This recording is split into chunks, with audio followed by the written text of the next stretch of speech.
Alrighty, everyone, we're going to be getting into episode 5 pretty soon here. So what are we looking at today? Today we've got the last two legends, Valkyrie and Horizon. So if you guys are curious to know about how I would change Valkyrie and Horizon, this is the episode to figure that out. We will also be going over Ghost, Navarro, Christoph, Dexter, and Bumi, and Tadashi, and probably Tadashi. Tadashi's my last legend that I have reworked, but he needs a new ultimate. And that left me a little stumped. So we'll do what we can, and we'll mess with these legends. It was Tadashi's 1, Bumi's 2, Dexter is 3, Christoph is 4, Navarro is 5, and Ghost is 6. So we've got 6 legends that I've designed, 5 of which are basically done. The 6th needs a bit more work. So we'll be going over all of them today, and after this should be the last of everything that we're talking about. This should be the last. So we're gonna do that. So yeah, and let me go ahead and get rid of all this real quick. And shorten up this document just a tad. Gun changes I'm not going to write here, so this can go away. Weapon changes, that's we are using the precision choke, the double tap, and the anvils. That's going to stay here. A little far down the list here, but that's okay. And this will make it 11 pages. 11 pages. So we'll trim that up a little bit, but it's going to be around 6,000 words by the time we're done. For sure, going to be around 6,000 words. And so for those of you that are curious, it's taken 10 hours to go over everything. So to go over, what is this, the first 7 pages of this document, it's taken 10 hours of explanation. And there's a little bit of time that could be snipped there. So I would say that conservatively, it's 8 hours of explanation, or about an hour per page, to cover everything that we've covered on this series. So we've got episodes 1 through 4 up right now. Those 4 episodes span 10 hours of content. And then this episode should span another 2 hours or more of content, going over Horizon and Valkyrie, and then going over the other 6 legends that I've designed. That should take another 2.5 hours to cover all of this. And then that'll do it for the Word document, and then we'll be moving into the Excel document and getting into the guns and the nitty-gritty details of that and the balance that I've designed, and taking a look at it again and refining it, double checking and making sure this is where we want everything to be, and going from there. So that will be the next episode of this, and we'll probably continue this series throughout the week. So I would expect tomorrow that we get into the Excel document and get going on that work again. And until then, I'm gonna let the timer run out for that last 2 minutes, and we'll catch you guys in the episode.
Alrighty, sorry guys, I had to wrap up some chores, but we're 2 minutes over. That's not that bad. We've done worse, guys. We have done worse.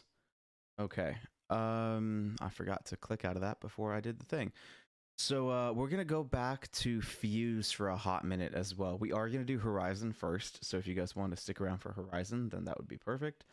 But we need to do Fuse again because I had an idea. So for those of you that did not watch episode 4, I never would have designed Fuse. I kind of shit on him a lot in that episode.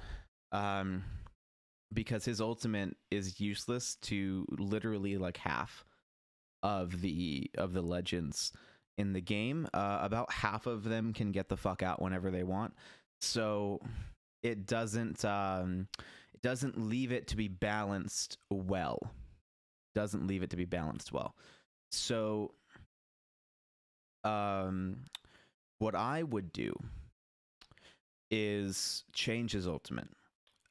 However, we ran into an issue with changing his ultimate, which is what the fuck would it be? That was the main issue that we had to talk about. You know, what do you give an explosive expert that isn't, you know, a ring of fire, that isn't an artillery strike? And the obvious answer is a rocket launcher. Now, this was actually really hyped up, and this was what everyone was expecting for him to launch with, was a rocket launcher. And then I was surprised, and other people were surprised to see him launch with the Ring of Fire. And the second I saw him with the Ring of Fire, I knew this was going to be a dumb fucking legend. I knew he'd be useless. I knew I'd never use him because it's too easy to escape. And so we talked about, if we wanted to keep his ultimate the way that it was, then you would need to make the wall of fire taller and make it like 20-25 meters tall. However, then this breaks the immersion of the game, and it would break what's known as suspension of disbelief, which is where it's like when your brain looks at something and it doesn't question it, it just accepts it.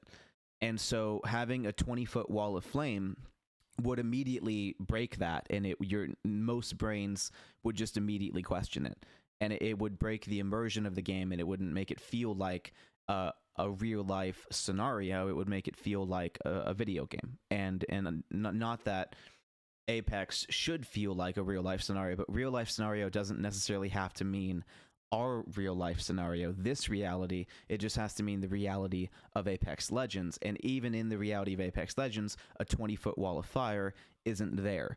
So what you could do, which I just thought of, which I didn't think of in episode 4, is you could change his artillery strike from doing a ring of fire into creating a hot spot in the ring. If you guys remember that limited time mode, you could do a reverse hot spot where it creates a wall of ring that does, you know, ring damage, you know, if you leave it, kind of thing. And or that could do it. Or you could make it like an AoE ring, like an actual hot spot that did, you know, 5 damage per tick kind of thing. And you could do that. However, the gun that he shoots it with would have to be changed, and that's a lot of work. And secondly, that's not really an explosive thing. It wouldn't necessarily fit the character. It would make sense and it would be viable. It would be an interesting ultimate, but it wouldn't fit his character. So for Fuse's perspective and for him using that, it doesn't quite work. It would be a solution, but it wouldn't be an ideal solution. It would be a very haphazard, thrown together fix. And since Fuse already feels like a haphazard, thrown together legend, I don't want to give him an ultimate that feels thrown together. So I designed a rocket launcher, detailed here. that would do 40 damage, and it would be the equivalent of Crypto's EMP. And I know that you guys are going, but Crypto's EMP does 50 damage. In my version, it does 40 because I reduced the overall health pool by 20. So in the current Apex, it goes 150, 175, 200, 225. In my version, I have it go 140, 160, 180, 200. So 40 damage is still the equivalent of 50 damage in current Apex. So this would be the equivalent of Crypto's EMP in my version. And I have it taking 600 milliseconds to take out and then 600 milliseconds to ADS. So it would take a total of 1.2 seconds to shoot. It would have a very slow muzzle velocity. So at range, it would be very difficult to use. Even for Apex Legends standards, by the way, this would be difficult to use even by Apex standards at range. So this is something that would take potentially seconds to reach its target. So, well, it would take 1 second to go 350 meters. So at like 100, it's reasonable. It's reasonable. It's not so slow that it's gonna look like a comic thing, but at range you're gonna feel it, and it's gonna be very difficult to do. And then I have it dealing 150 damage to rampart walls, caustic traps, lifelines, dock shield, which I give a health of 1,000. Tridents, Horizon, black holes, revenant death totems, jump pads, black markets, crypto drones, ghost tent. Ghost is a legend that I've designed. It will get into him in a minute. And so that is what I designed his ultimate to be, to have it counter caustic traps, to have it counter, which I give a health of 150, to have it be an effective use against a lifeline who's trying to revive, to have it be an effective use against tridents, and for enter, Horizon, Revenant, Octane with his jump pads, which currently have a health, I think, of 150, but I reduced that to 100. To make them easier to destroy, since they're so. I think that was give it less health and a longer cooldown. So I help stim again and put it back basically to the way it was. Not quite. In fact, I'd say a little bit stronger than what it was before, but same movement speed buff. Anyway, that's all detailed in episode 4. So, or one of the episodes. Honestly, it's been 10 hours of content. I don't remember when stuff was. I just know we covered it. So find it, kind of thing. So. The alternative for Fuse.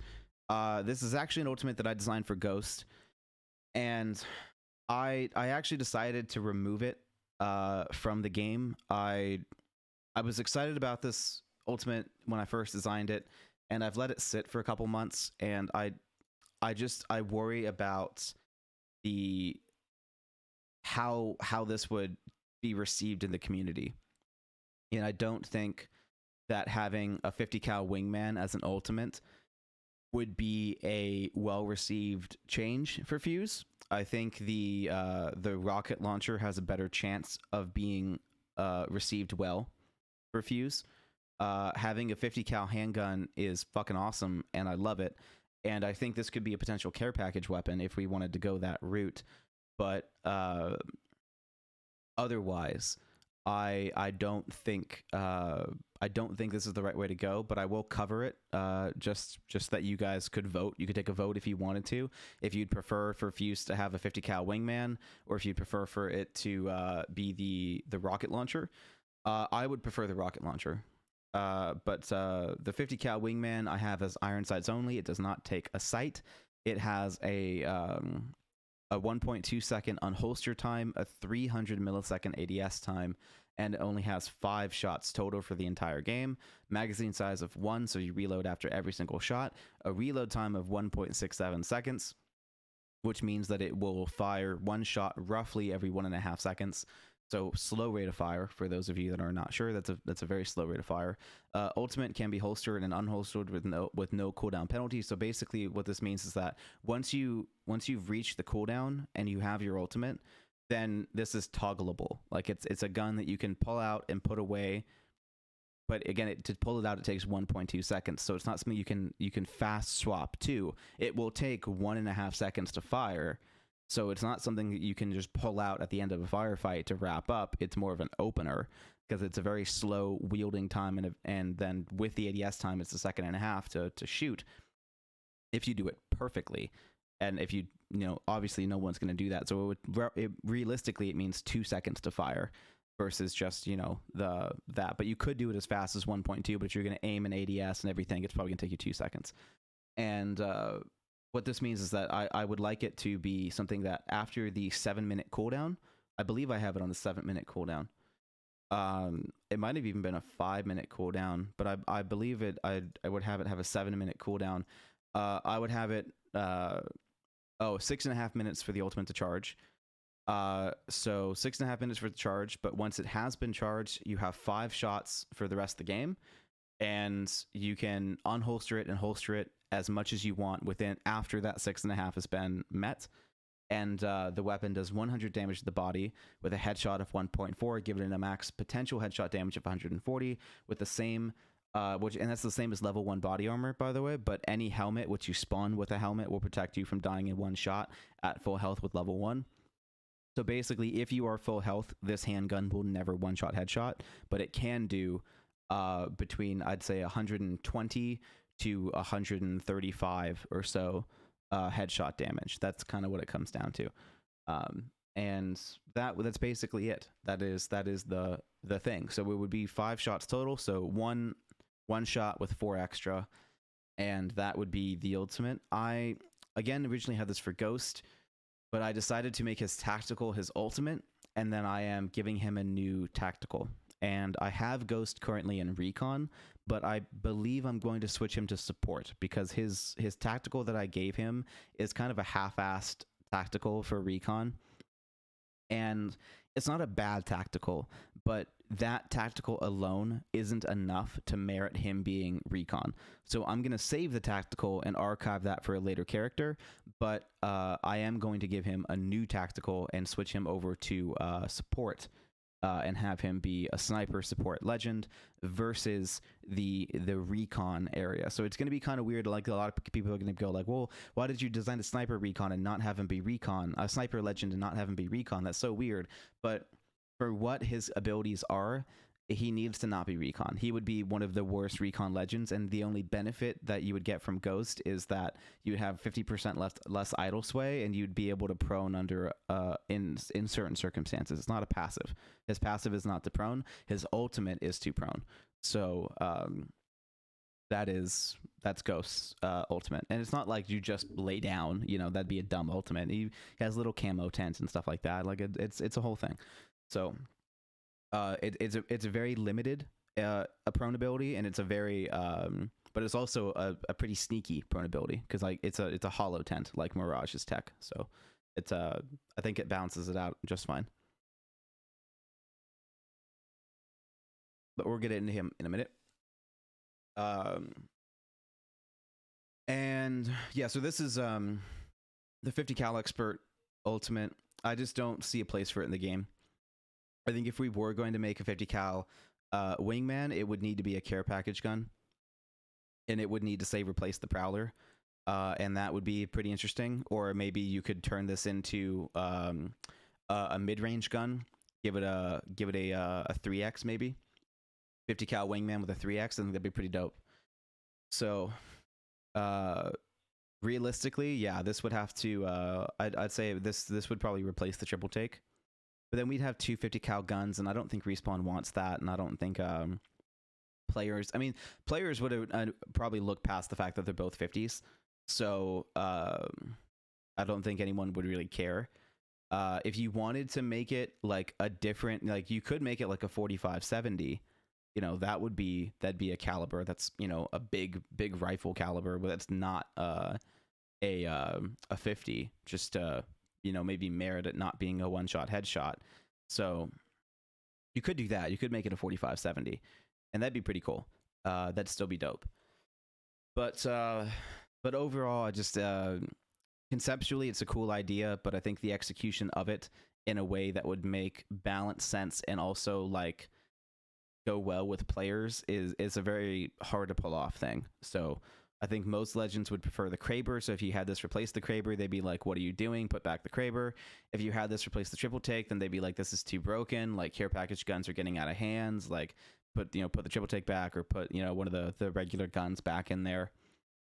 And then, you know, it would have to replace, maybe even if it replaced the Prowler, then there'd be no close range option realistically. So, it's interesting, but it's not what we should do yet. Maybe we'll find a place for it later, But in my opinion, this is the route that we need to go. If you guys like the idea of a 50 cal wingman, then please let me know, because we can always get that into another legend at a later date. But I think especially for Fuse, because of the direction of his character and what will make sense for him as a legend, we do need to do the rocket launcher that I feel is fairly balanced. So I think that is what we would need to do, which is a little unfortunate, but it's kind of just the way that we got to make things. And we're going to save this tactical for later. We'll describe it. We'll go over it, but I need to write a new tactical for Ghost. So we'll probably do Ghost last. Or no, we'll do Tadashi last, because Tadashi isn't done either. Now that Ghost isn't done. He was done, and then I decided that he's not done, so... we need to make sure that Ghost is there. Oh, that's funny. Those are both for Ghost. Ah, yeah. Okay. I guess we're just having trouble writing Ghost. It's an interesting legend to have to work our way around, but we'll leave it up here and then we'll delete it in a second, because it's not a bad ability. It's just bad for Ghost. Yeah, so there we go. So that goes over Fuse again. So another option where we could take it to give him a 50 cal wingman, but I just don't think that's the right call. So we're going to move on to Horizon.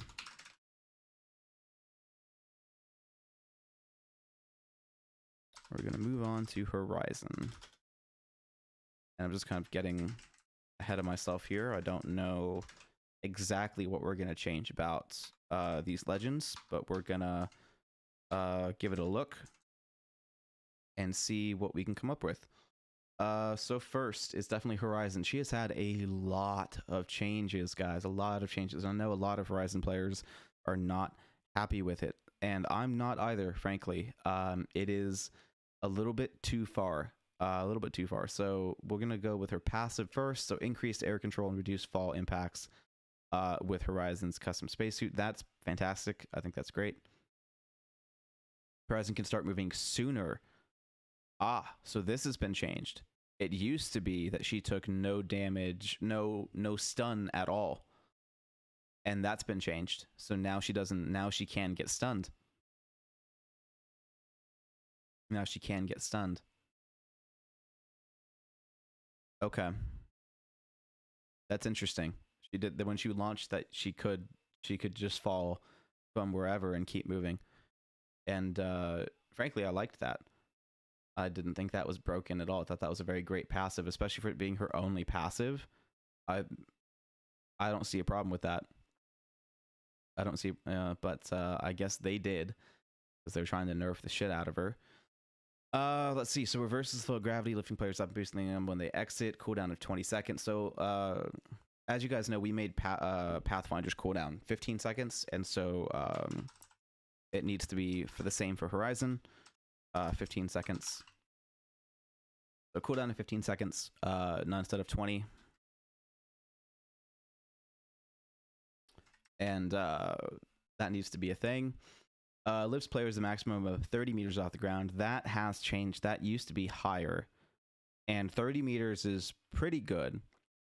But frankly, it's still too high. I know that a lot of you guys might be like, you know, but like 30 meters is pretty high. I'm gonna cut that another 5 meters, and that should be enough. That should be enough, because I wanted it at 25 for a while now, and I don't want to just cut it to 20 because it's still too high. Like 5 meters is a good amount, and I think it reducing to 25 meters will be enough to make it more in line with what it should be, and that it stays active for 10 seconds. That's fine. Stays active for 10 seconds.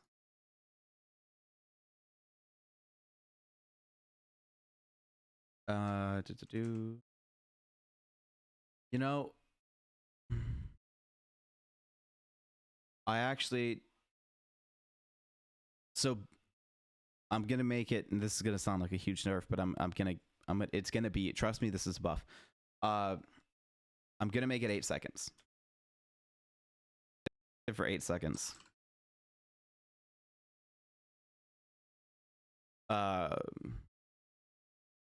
players are no longer kicked off after 2 seconds, but after 5 seconds of being in the lift, you will start to fall down slowly.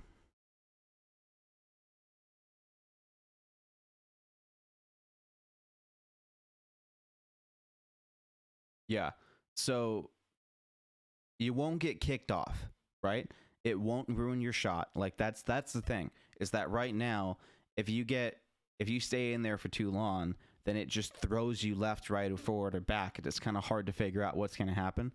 So instead of it kicking you off, it's just going to let you fall. That's it. Slow. It's just going to let you fall. That's all. That's all that's going to happen. So it's not gonna like throw you left or right. It's not gonna completely mess up your shot. You just might have to aim up a bit. And on top of that, it's going from 2 seconds to 5 seconds. So it's not gonna kick anyone off. It's still gonna last a good amount. 8 seconds of that ability versus say Pathfinder's one-off. Or now with the reduced health of Octane's jump pad, more people are gonna try to shoot it, kind of thing. So. And especially for something that goes away, unlike Pathfinder's zipline, or maybe you can shoot Octane's pad, but for the sneakiness that Horizon can allow to getting into the same places as Pathfinder with no trail of doing it, or how Horizon can take her entire team up into a spot that maybe Pathfinder couldn't, without having to have that trail of where they went with the zip lines. Huge. So this is still, especially with the 15-second cooldown, like realistically, this is still going to be a strong ability. And I wrote that in passive. Why did I write that in passive? So we're gonna move that to tactical. So so overall, I think this is going to be a very welcome change for Horizon, because now players can stay up there for twice as long. Now they don't get thrown left or right, and the grav lift just starts turning off. So if someone's been in the grav lift for 5 seconds, then they fall. That's it. No big deal. And the amount of and obviously this would need to be a timer that gets reset if you go in and then go out. I would want it to be a new 5-second timer, not just 5 seconds of lift for you within that 8 seconds. That would be a little weird. So I would not want that. But realistically, with only a 3-second difference, that may not matter. It probably could be 5 seconds total, and you'd still have just over half of the ability. So, but overall, I think that would be a very good place for Horizon Tactical. I'm willing to be wrong. If you have other ideas, please let me know. But for my very limited experience on Horizon and what would make her less annoying to fight while giving her strength in her innate ability, I think that would be the key, because Horizon it has the potential to be a really cool legend, and they're kind of taking away all the reasons to pick her. And so, frankly, the fact that he did 30-40 meters of lift, that was just excessive in the first place. And the rate of which it takes you up is really fast. But I think, especially because she's Assault, I think that needs to stay. I don't want to mess with the rate of how it lifts you up and how quick that happens. But that also means that if it's going to lift you up really quick, then the height needs to be fairly capped, because it's hard to track players when they're in that Horizon Tactical. Which is the goal, by the way. It is supposed to be hard for them to get tracked, but it also you know what? I remembered one more thing. The accuracy of players. So players now get the same accuracy debuff as jump pads. Why did I say debuff? Nerf. Same accuracy nerf as jump pads.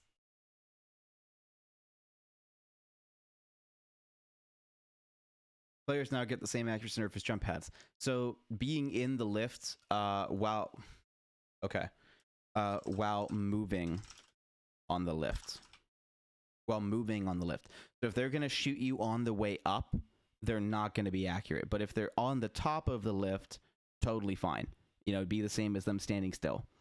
So that is the part that I want changed. I think they already nerfed the ADS strafe speed while you're up there, because I don't think that you actually got a penalty for ADSing in your strafe when it first came out. So I think that's already been handled. But obviously, if you ADS, you should have the same movement speed as regular ADSing, not full fucking movement speed. That's pretty goddamn obvious. So, you know, that's, again, the goal here. Regular ADS speed. And then the black hole. What do we got for the black hole? Deploy newt to create a micro black hole that pulls players towards it. Charge time by 3 minutes. That's totally fine. Lasts 12 seconds. 175 HP and can be destroyed. Okay. So this will... No, that's okay. Fuse would be too hard of a counter to that. I mean... Fuse is a pretty hard counter to everyone else. Let's just double check.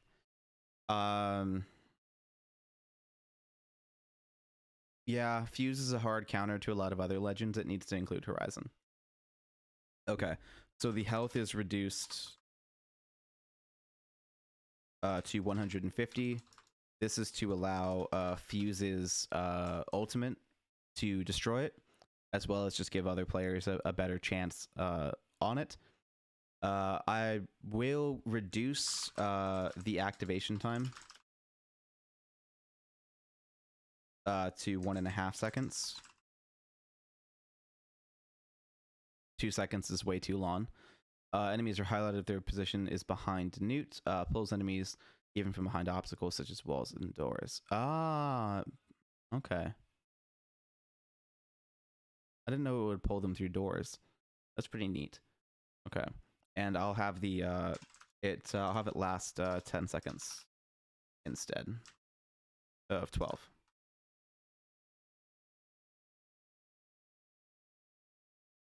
.3. So sizable buff to the time it takes to deploy. Last 10 seconds to the 12 and 150 health as well. And then the cooldown at 3 minutes. That's... Yeah, I wouldn't hate it being reduced to 2.5, but I think we might need to keep it at 3 to allow ult accelerants a place in the game. So that would be how I change Horizon. And Spacewalk, frankly, that she can start sooner moving than start moving sooner. I don't think that was ever really that broken for her to just not ever get stunned. But so I would want to add a stipulation that that Horizon can still start moving faster than any other legends after a fall, but the heights of her stun is 1.5 times a regular legend.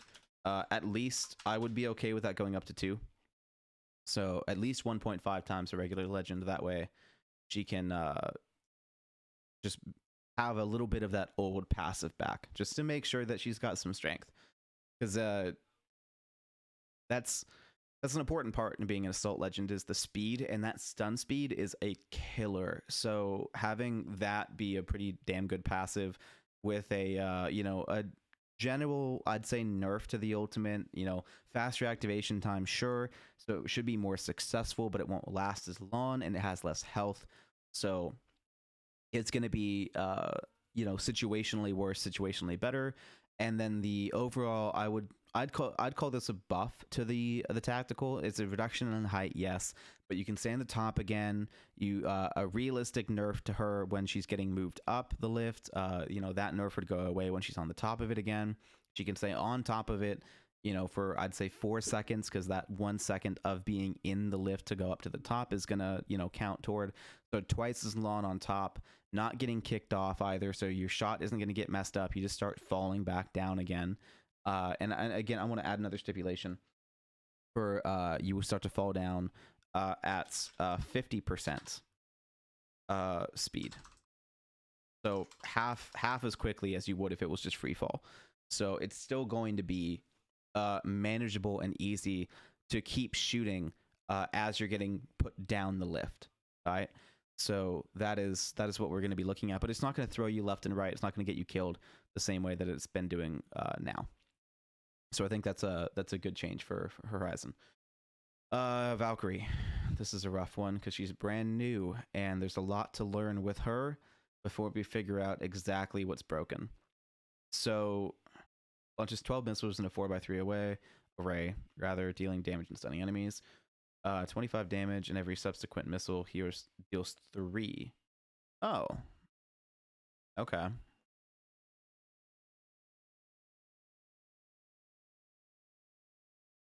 That's an interesting way.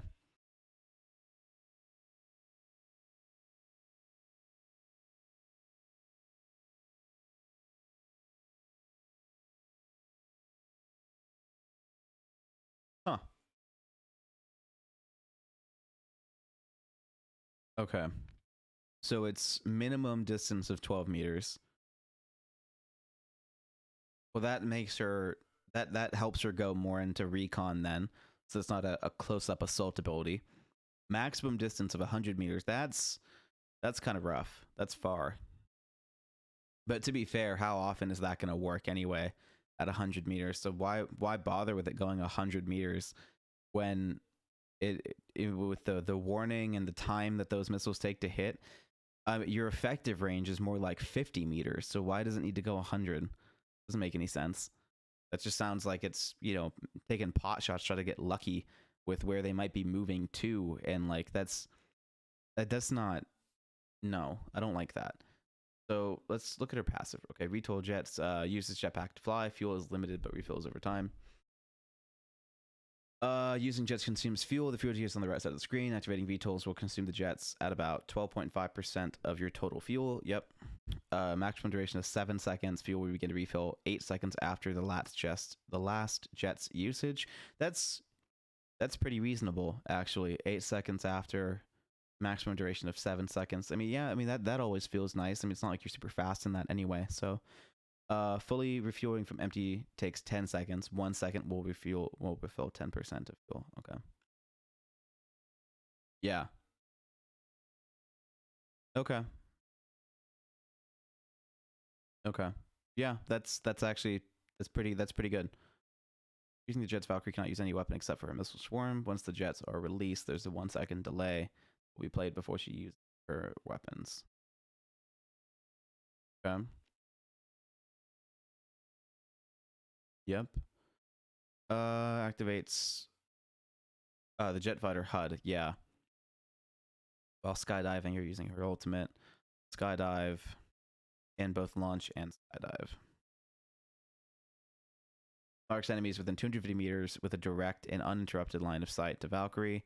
The champion will be marked with CH. The enemy cannot detect your scan, unlike Bloodhound or Crypto. That's dumb. Squad mates attached to Valkyrie also benefit from these target callouts. So yeah, the teammates getting the target callouts, I enjoy. That's fine. But the enemy cannot detect your scan. What's that about? The game audio is complete trash. So like why would I like, you don't hear the people landing on you till like the last second. Like it should have a thing. That's an obvious change. It needs to scans are now detectable. I feel like that's something that they probably wanted to have be a thing, and then they just didn't like get it done in time. And then the publisher EA was like, "Hey, where's a new fucking legend? It's a new season. Let's go. I want money." And then they're like, "She's not done yet." And it's like, they're like, "What do you got?" And it's like, "It's good enough. Sure, fuck it," kind of thing. And EA just kind of made them do it. So And honestly, the game audio is probably the same way.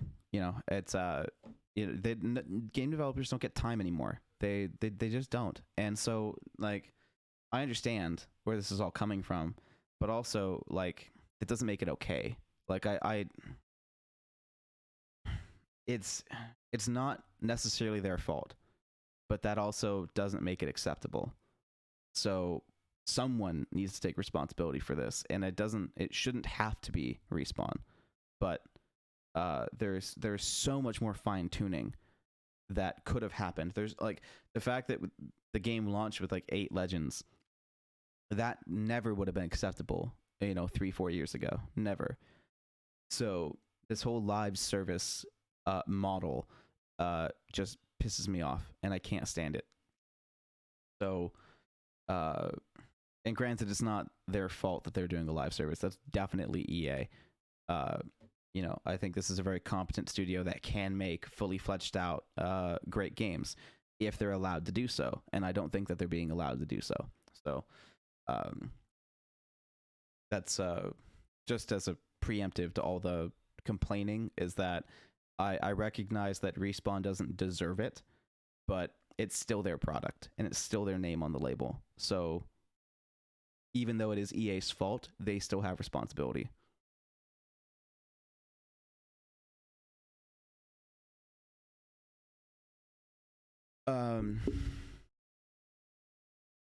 So scans are now detectable. That's easy. Scans are now detectable by enemy players. We should be able to know when Valkyrie's using a role, guys. You know, we shouldn't have to keep looking up. It's not something that players are used to yet, and it's not something that players should have to get used to, because it's, you know, you put a jetpack in the game. Come on, help me out. And for the record, I designed a legend focused on movement similar to Valkyrie before Valkyrie in Season 7, and I didn't even give her a jetpack because that didn't seem like a good idea. Nothing about a jetpack sounded like a good idea. Like, it just, like, now technically, if you want, I did type the word jetpack. If we want to be tactical, I have since changed it to thrusters. When I first wrote Bumi, it was jetpack. However, her movement abilities were double jump. That's it. That was her passive, was double jump, just like Octane's jump pad. And her other passive was being able to use her jetpack, quote unquote, in a burst to slide further downhills. That was the extent of her jetpack. That's it. Double jump and extra slide movement. That's all she did. She did not fly. So the fact that there's a full-on jetpack in here surprises me. I didn't think that they'd ever make a character that can just fucking fly. My version double jumps. I never would have gone full fly. But that being said, for having a full flight jetpack, this is extremely well balanced. I have no complaints about Valkyrie's jetpack movement speed, about the now what they've gone to and the adjustments that they made from her at launch to now. They were timely. They've been fantastic, and I have no complaints. I think they did a fantastic job with this jetpack, and I wouldn't change a single thing about anything on that page. The only thing that I would change is scans detectable by enemy players. That's the only thing. Everything else is perfect. So, you know, definitely big props. This is not easy to do, guys. Getting that to balance the way that it does in game, this is not easy, and I think that's fantastic. So, this is the next bit. The next bit, you know, the 25 damage minimum with the 3 every other missile. That's pretty good. It is a tactical. It does, you know, what I would like to see on her tactical is the following. I don't like how long it stuns, and generally concussion in this game is crippling. And so I would rather have that her shell shock is put in line with the other legends that I've changed, is reduced to 1 second. I would rather that we see that, because 1 second is plenty, especially with how quickly some of these movements can go. That just, especially just if they're caught in the open, like there's so many scenarios where that shell shock is either like, because the way that I would view their balance for shell shock is that if they're behind cover, it keeps them pinned there. But what that means is that if they're not behind cover, they're dead. So I would rather that, especially an ability that can go over cover, you know, all the artillery strikes can go over cover. So I would rather for abilities that can reach enemies behind cover, that the damage is what the annoying part of that is. That's the, you know, that's what you like, how people use Valkyrie now. They get someone low, that person that's low goes behind cover, they try to heal, you missile swarm them for the knock. Perfect. That scenario doesn't need 4 seconds or 3 seconds or 2 seconds of shell shock.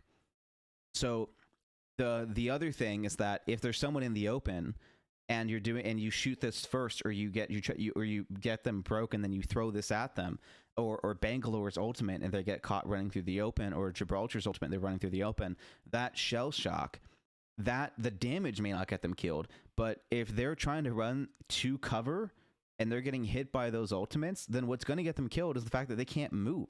They're just stuck there. It's like you just put a fly trap on their feet and they can't move. And that's what's going to get them killed, not the actual damage itself. That's what's going to get them killed. So instead of switching shell shock to of someone's behind cover, I'm going to make sure they have to stay there. It's someone behind cover is low, I'm going to finish them or make them have to leave so that they can't heal. And then someone in the open is getting shell shocked, is getting that delay of having that opportunity for my team or myself to deal the last bit of damage to get them knocked. Not this like, oh, people behind cover have to stay there and then people not in cover just get fucked. Like, that's not okay. So shell shock being reduced to 1 second is exactly what I think will accomplish the latter, is that people in the open will be taking much more damage than they would otherwise, and then people behind cover off of the actual damage of the ability will be able to get that knock that you still need. And so to reinforce this, I'm going to have the first missile, I'm still going to keep at 25. Why am I spelling that wrong? I should know how to spell missile by now. At 25, and each missile after, I did it again, will hit 4/5. So a buff to the subsequent missiles after with the initial 25.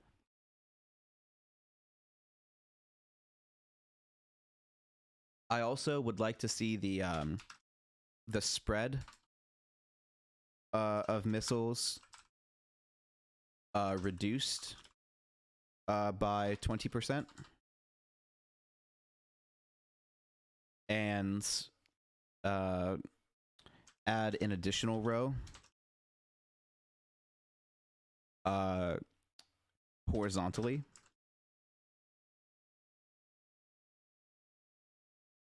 Why am I spelling that right? Horizontally? Nope. There we go.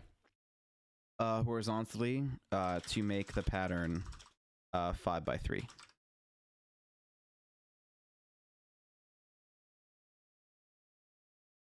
So that I think that would be a nice change. Yeah, because it goes from 12 to 15 missiles. Well, then it won't. Honestly, I don't think anyone's going to care. That is something, though, that would go under suspension of disbelief, because she has 2 packs with what should be the same number of missiles with an odd number of missiles. So that's not great. That's probably why they settled on 4x3. So I would go ahead and say, let's make that 5x4, 20% closer, and then reduce the first missile to 20. And we'll actually reduce that by 25%. And so have the first missile hit for 20, have each missile after that hit for 6, and then increase the number of missiles to have a higher likelihood of multiple missiles hitting, while also giving a slightly bigger AoE. And I think that would be that'd be preferred for her tactical. And I'd keep the cooldown at 30 seconds as well. You know, and definitely a one-time ability for sure. One-time ability, 30 seconds, that's perfect. And then I will also be nerfing her ultimate, by the way. And in case you guys are wondering why I'm buffing her attack, it's because I'm nerfing her ultimate.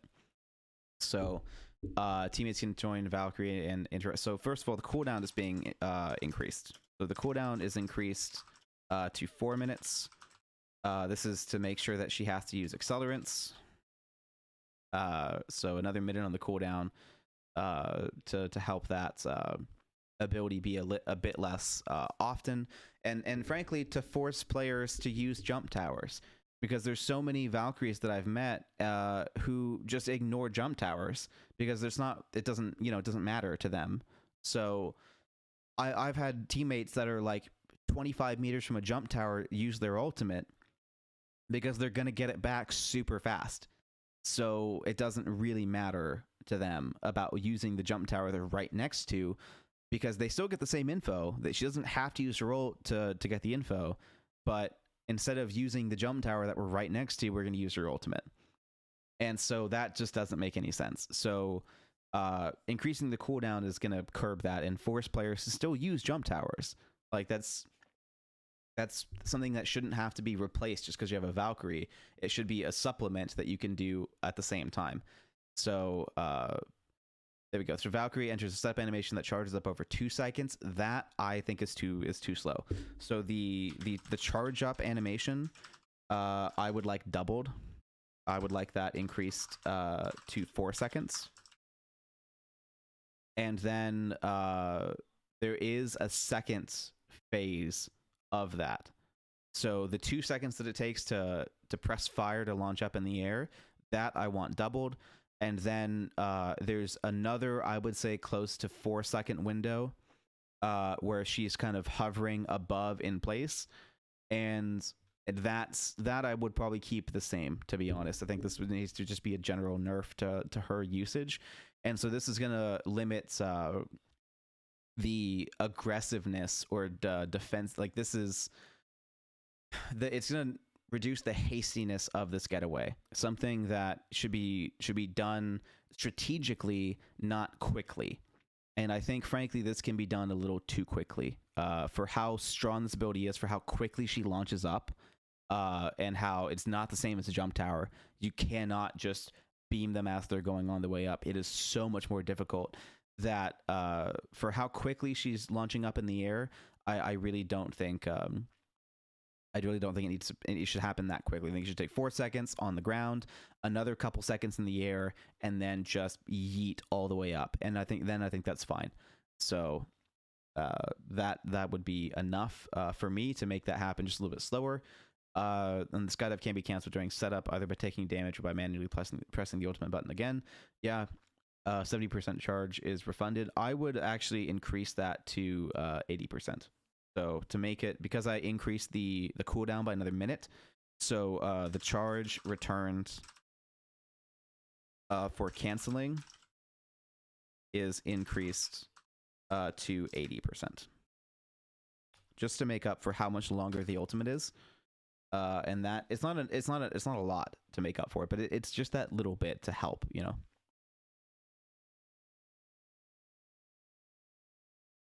And we'll do the math on that to double check. Maybe it needs to be higher. I don't want to guess here. This is something that we can calculate. So the cooldown right now is 3 minutes times 75% means that you get 2.25 minutes back. Otherwise, it means it would take 45 seconds for the ultimate to finish recharging after canceling currently. 4 minutes times 80% is 3.2 minutes. And then divided by 4 is 0.8 of a minute, and so 60 times 0.8 is 48 seconds, so it's an extra 3 seconds longer than it would have been standard. So that extra 5% is plenty. So still a little bit of a nerf. It'll take an extra 3 seconds, but otherwise it's not going to change anything, you know. So this is needed to keep it that, you know, less than a minute to get it back if you get shot or if you you know, fat finger. So no big deal, and nothing an ultimate accelerant can't fix, you know. So we're still within that range.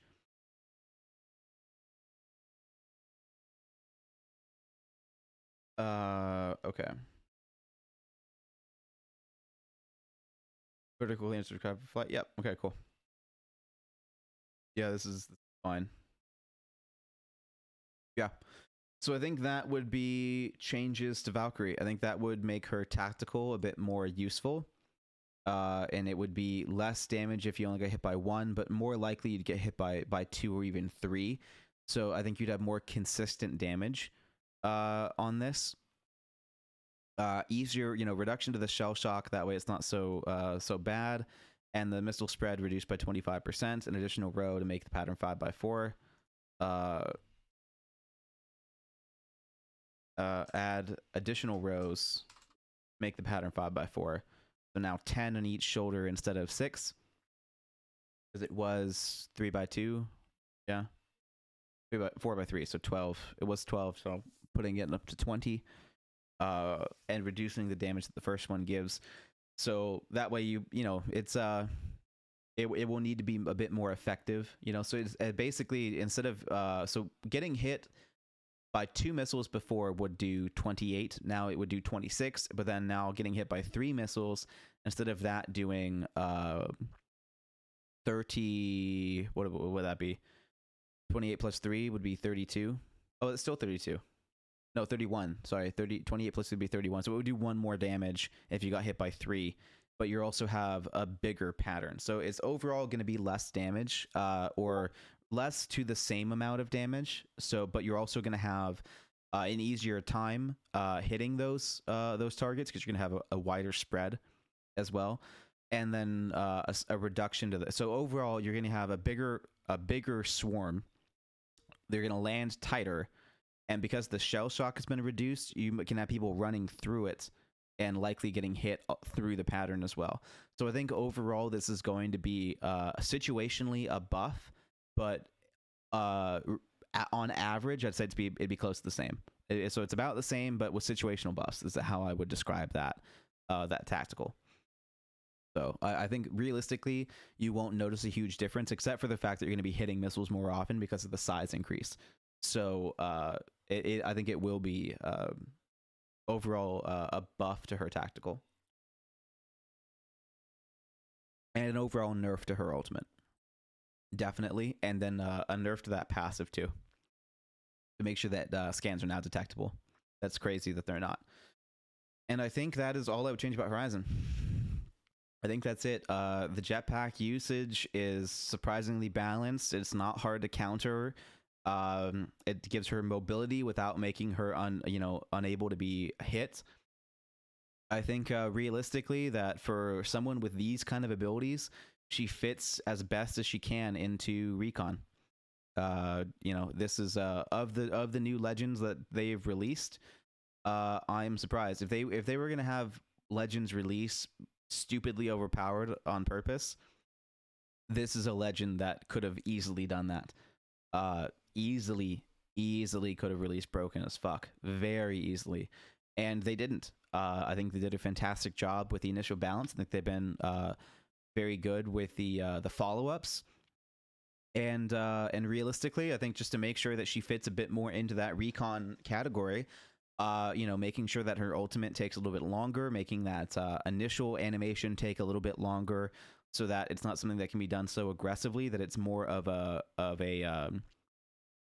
reposition to combat or to position versus a reposition out of combat. I've been seeing this used a lot as a way to escape combat, and I don't like that. I don't want it to be a way to escape combat. It should be a way to enter combat, and it should be a way to reposition in preparation for combat. That's what recon characters do. She's not a save your life legend. She's a strategic legend. If she was a save your life legend, she'd be assault, and I don't think that. I don't have enough ideas to rework her into assault. I think removing her scanning ability would be another breaking of the suspension of disbelief, because why would you have a legend that can shoot up in the sky and fly without recon abilities? That kind of has to go hand in hand, which means that she has to go into recon, which also means that she can't be assault. So that steps need to be taken for that to not be the case. So yeah, and the fact that they turned her into a fighter jet, now you have to have missiles. They're making blatant fighter pilot references, so there's no way to not have her have a damage dealing ability. So if she's gonna have a damage dealing ability, then this is how I would have it.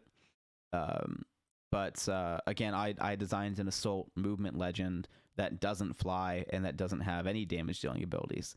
So, you know, you can compare who you prefer down the road. But for now, I think that actually covers all of the in-game legends. So we did that in about 11 hours. So round of applause.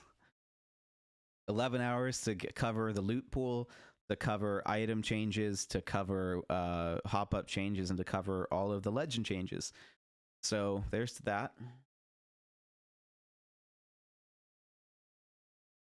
Next up, we've got my own legends. So we've got to move on to that. And I'm going to open my window real quick too. But I think we'll start with Ghost.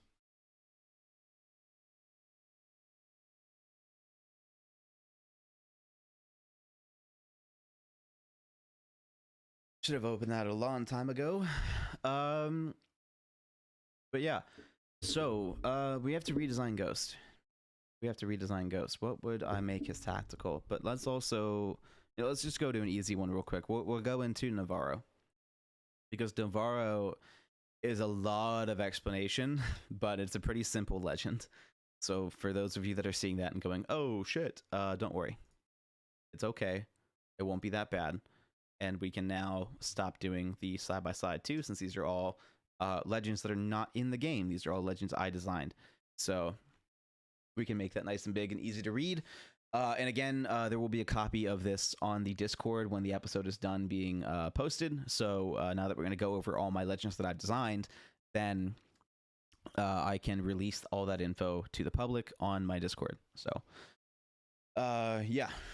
And again, this was all written originally in January, and then it was re-edited a couple days ago. The edits were not huge. I did not change anyone's innate abilities other than Ghost. So I did make some pretty big changes to Ghost, but otherwise all of the legends are as you see them, and they have been tweaked with numbers and damages, but not raw abilities. These abilities have been written down since January of 2021. So Navarro, aka Calvin, passives is fortified, so he's going to be a big boy. And his other passive is Kelvin, which means that thermite grenades do much less damage, from 4 damage per tick to 1 damage per tick, and the tick rate is left unchanged. So instead of doing 4 damage per second, it does 1 damage per second. His tactical, I call the floor is lava. This would probably need a new name, but it is a quote unquote lava strip. So it is a molten metal strip that produces more molten metal, and that seeps out across the ground over a 20-second period. It's always expanding throughout that 20-second period. And in that 20 seconds, it will do the same damage as a thermite, so 4 damage per tick, and lesser Navarro, then it will do 1 damage per tick. So one of the ways that Navarro will differ from Caustic is that he can be damaged by his own tactical. So just because you're a Navarro doesn't mean you're safe from this tactical. You can still be damaged by it, but it will do thermite damage as it spreads.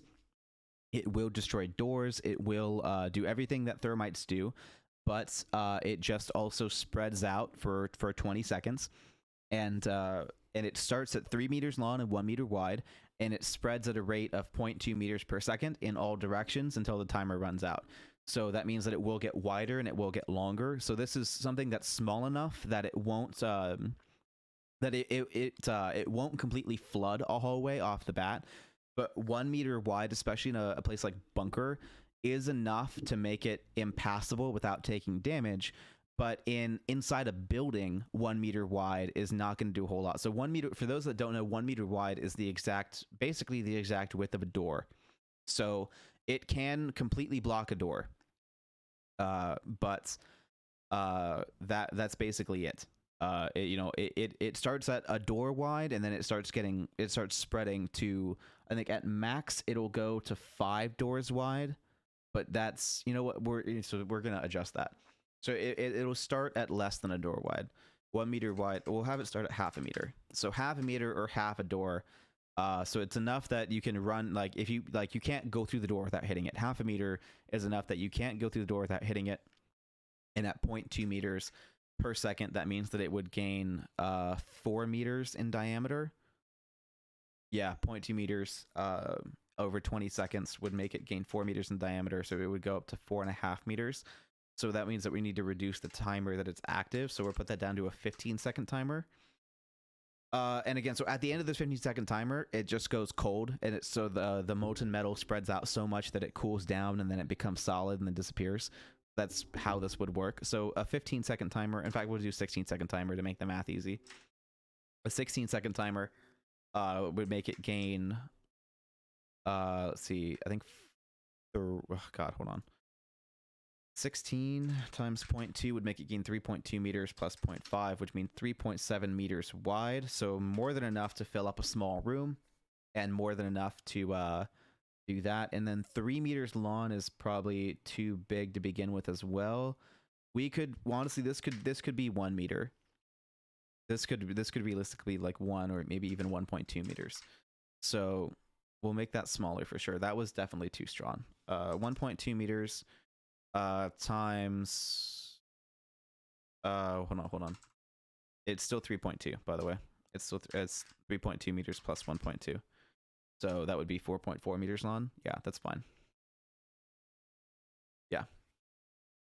So it's enough to fill up a small room, enough to fill up a small building. If you think about the small huts on Kings Canyon, one of these tactical strips would be enough if you placed it at the opening of the door, that over that 16 seconds, it would fill up most of the building. But also don't forget that at the end of that 16 seconds, it may only damage them for 4 damage.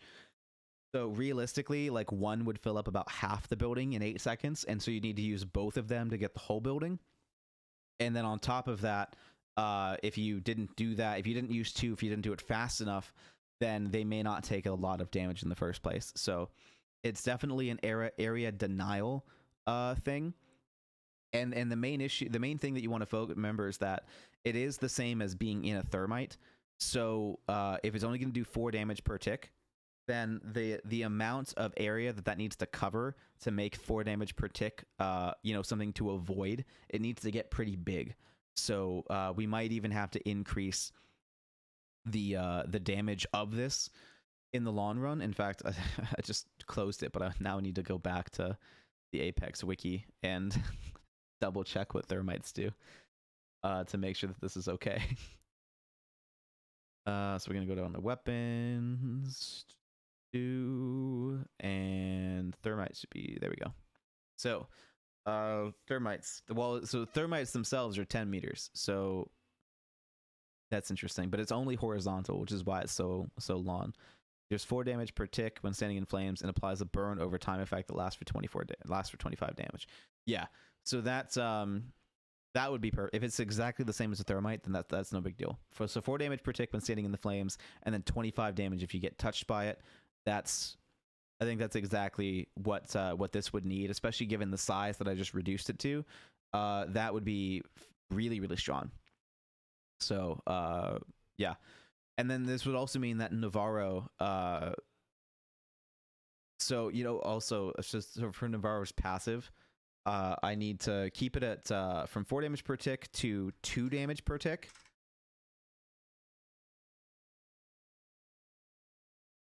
Damage per tick to 2 damage per tick.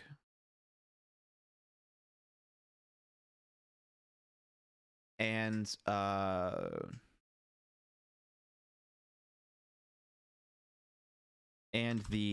25 damage over time is canceled. So they take half damage from a thermite, and they don't take the 25 damage across. So that way a Navarro can push, or Navarro can stand on his own for a little bit and more than out heal it. But any other legends are going to be having some issues, and you can still out damage, out heal, I think, a thermite if you use a med kit. If you use a syringe, I don't think you can. In my new healing times, you might be able to do that. Yeah, in my new healing times, I think you probably could. You probably could. No, I don't think you can. If you could, you'd have to use 2 syringes or something. I think a med kit is the only thing that can save you. I don't think even with my 3.5 second syringe times, that a thermite would save you. That one syringe or 2 syringes would out heal a thermite. I think it would still kill you. Or at the very least, it would keep you occupied enough that the thermite did its job. So, be fine. For the ways thermites are typically used, the healing times shouldn't matter. So, yeah. Yep. By the halfway stage, it will not be that. It would be 3.2 divided by 2, so 1.6. Plus 1.2 would be 2.8. And 2.1.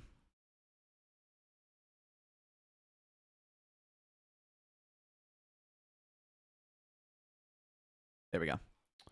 Enough to flood hallways. Imagine him in bunker. It's enough to flood doorways, zipline landings, or train cars. So that is enough to make him useful. Navarro can hold 2 strips with a cooldown of 40 seconds. So significantly less than Caustic, I'd like to add. Caustic can hold 3 with a cooldown of, I think it was 33. But in my version, I think I reduced that to 25.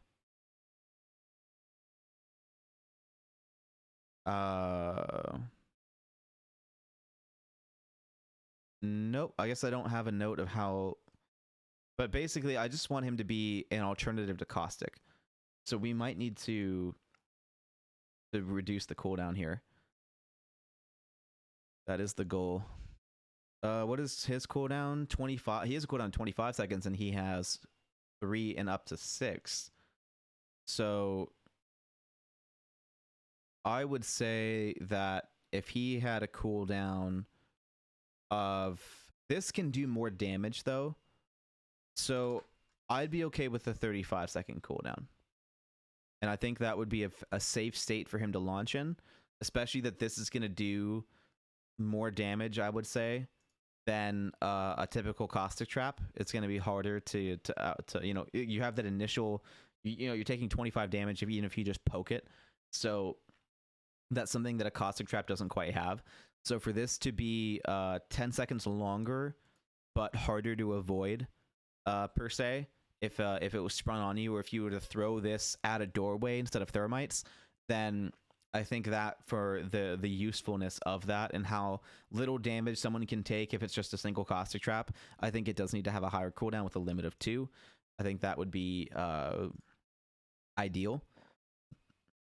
So 35 seconds is, and that might even be too short. That might even 40 seconds or 45 seconds. It might actually been the way to go. And his ultimate. So this is Navarro's ultimate. Project Vulcan is what I called it. That he has a flamethrower, takes 1.5 seconds to equip. While in the flames, it does 6 to 8 damage every second and ignores armor, the same as Caustic Gas. At least in my build, it's the same as Caustic Gas. Right now, Caustic Gas is 5 damage per tick, but I buff Caustic Gas to 6 to 8. That's been covered in previous episodes. Navarro is unable to sprint or slide while using his ultimate. Flames extend 10 meters, which is a little far. I will reduce that to 8 meters and cover a cone that reaches at max 2 meters high, meaning that the flames expand at a rate of nope, that's no longer the case. But I do want it to be a cone of flames kind of thing. So it'll obviously the whole thing will be a fireball. Like it won't. It'll be a filled cone, a solid cone, but still a cone. So there's a way to calculate how the thing will go. But so it's, if it went out 8 meters, and I think it's just 8. It's not. No, that's not. That can't be it. I think it's 2 divided by 8. Yeah, 0.25. Yeah, 0.25 meters. Vertically for every 1 meter forward. That would be the shape of the flames. The ultimate lasts 30 seconds or until the fuel is expended, whichever comes first. The flamethrower has 16 units of fuel that is consumed at 1 unit per second. It can be canceled at the cost of the entire ultimate charge, but if not used, then 75% charge is refunded. Cooldown of 3 minutes. While active, the fuel tanks on his back become vulnerable, causing him to take an extra 15% damage. This means that because of his ability to move and be the center of the ultimate, when in ultimate, he loses fortified. This is remember that he is a fortified legend. So because this is a potentially strong ultimate, because he can move, because he won't even have reduced movement speed, he can just walk around with it. To make sure that this ability is a thing. And also, by the way, so people in the flames do not get a movement nerf. No, but this is gonna be pretty damn effective at clearing buildings. So I want to make sure that if he's using this ultimate, that he can't sprint, he can't slide, and he loses fortified. So he will take full damage, even though he's a big boy. He'll take full damage while using his ultimate. The flamethrower is cooled with liquid nitrogen, creating a thick cloud around his waist, making him unable to see his feet. This is to make jump pads an issue for him. I don't want him to see his feet. So if he's not paying attention, I want him to be able to walk into grav lifts, or I want him to be able to walk into jump pads. And you may be wondering, how do you not pay attention to a grav lift? Well, if a Horizon's in the building with you and she throws it at the feet, the Navarro may not be able to see exactly where that grav lift is, and he's more likely to be caught in it than just being able to, like he doesn't just immediately turn and run kind of thing. Then he might get caught in that grav lift. But jump pads are going to be something that can be kind of sneaky and cheeky that Navarro may not see. It's going to make fighting downhill particularly interesting. So staircases. Having the thick cloud of smoke around his waist is going to mean that he can't overpeak staircases. So he may have to, he'll have to overpeak basically. He'll have to overpeak staircases if he wants to keep people away from there. But if he overpeaks, he's taking full damage and has a big hitbox. So that's going to be a way to help counter him inside a building, and stuff like that.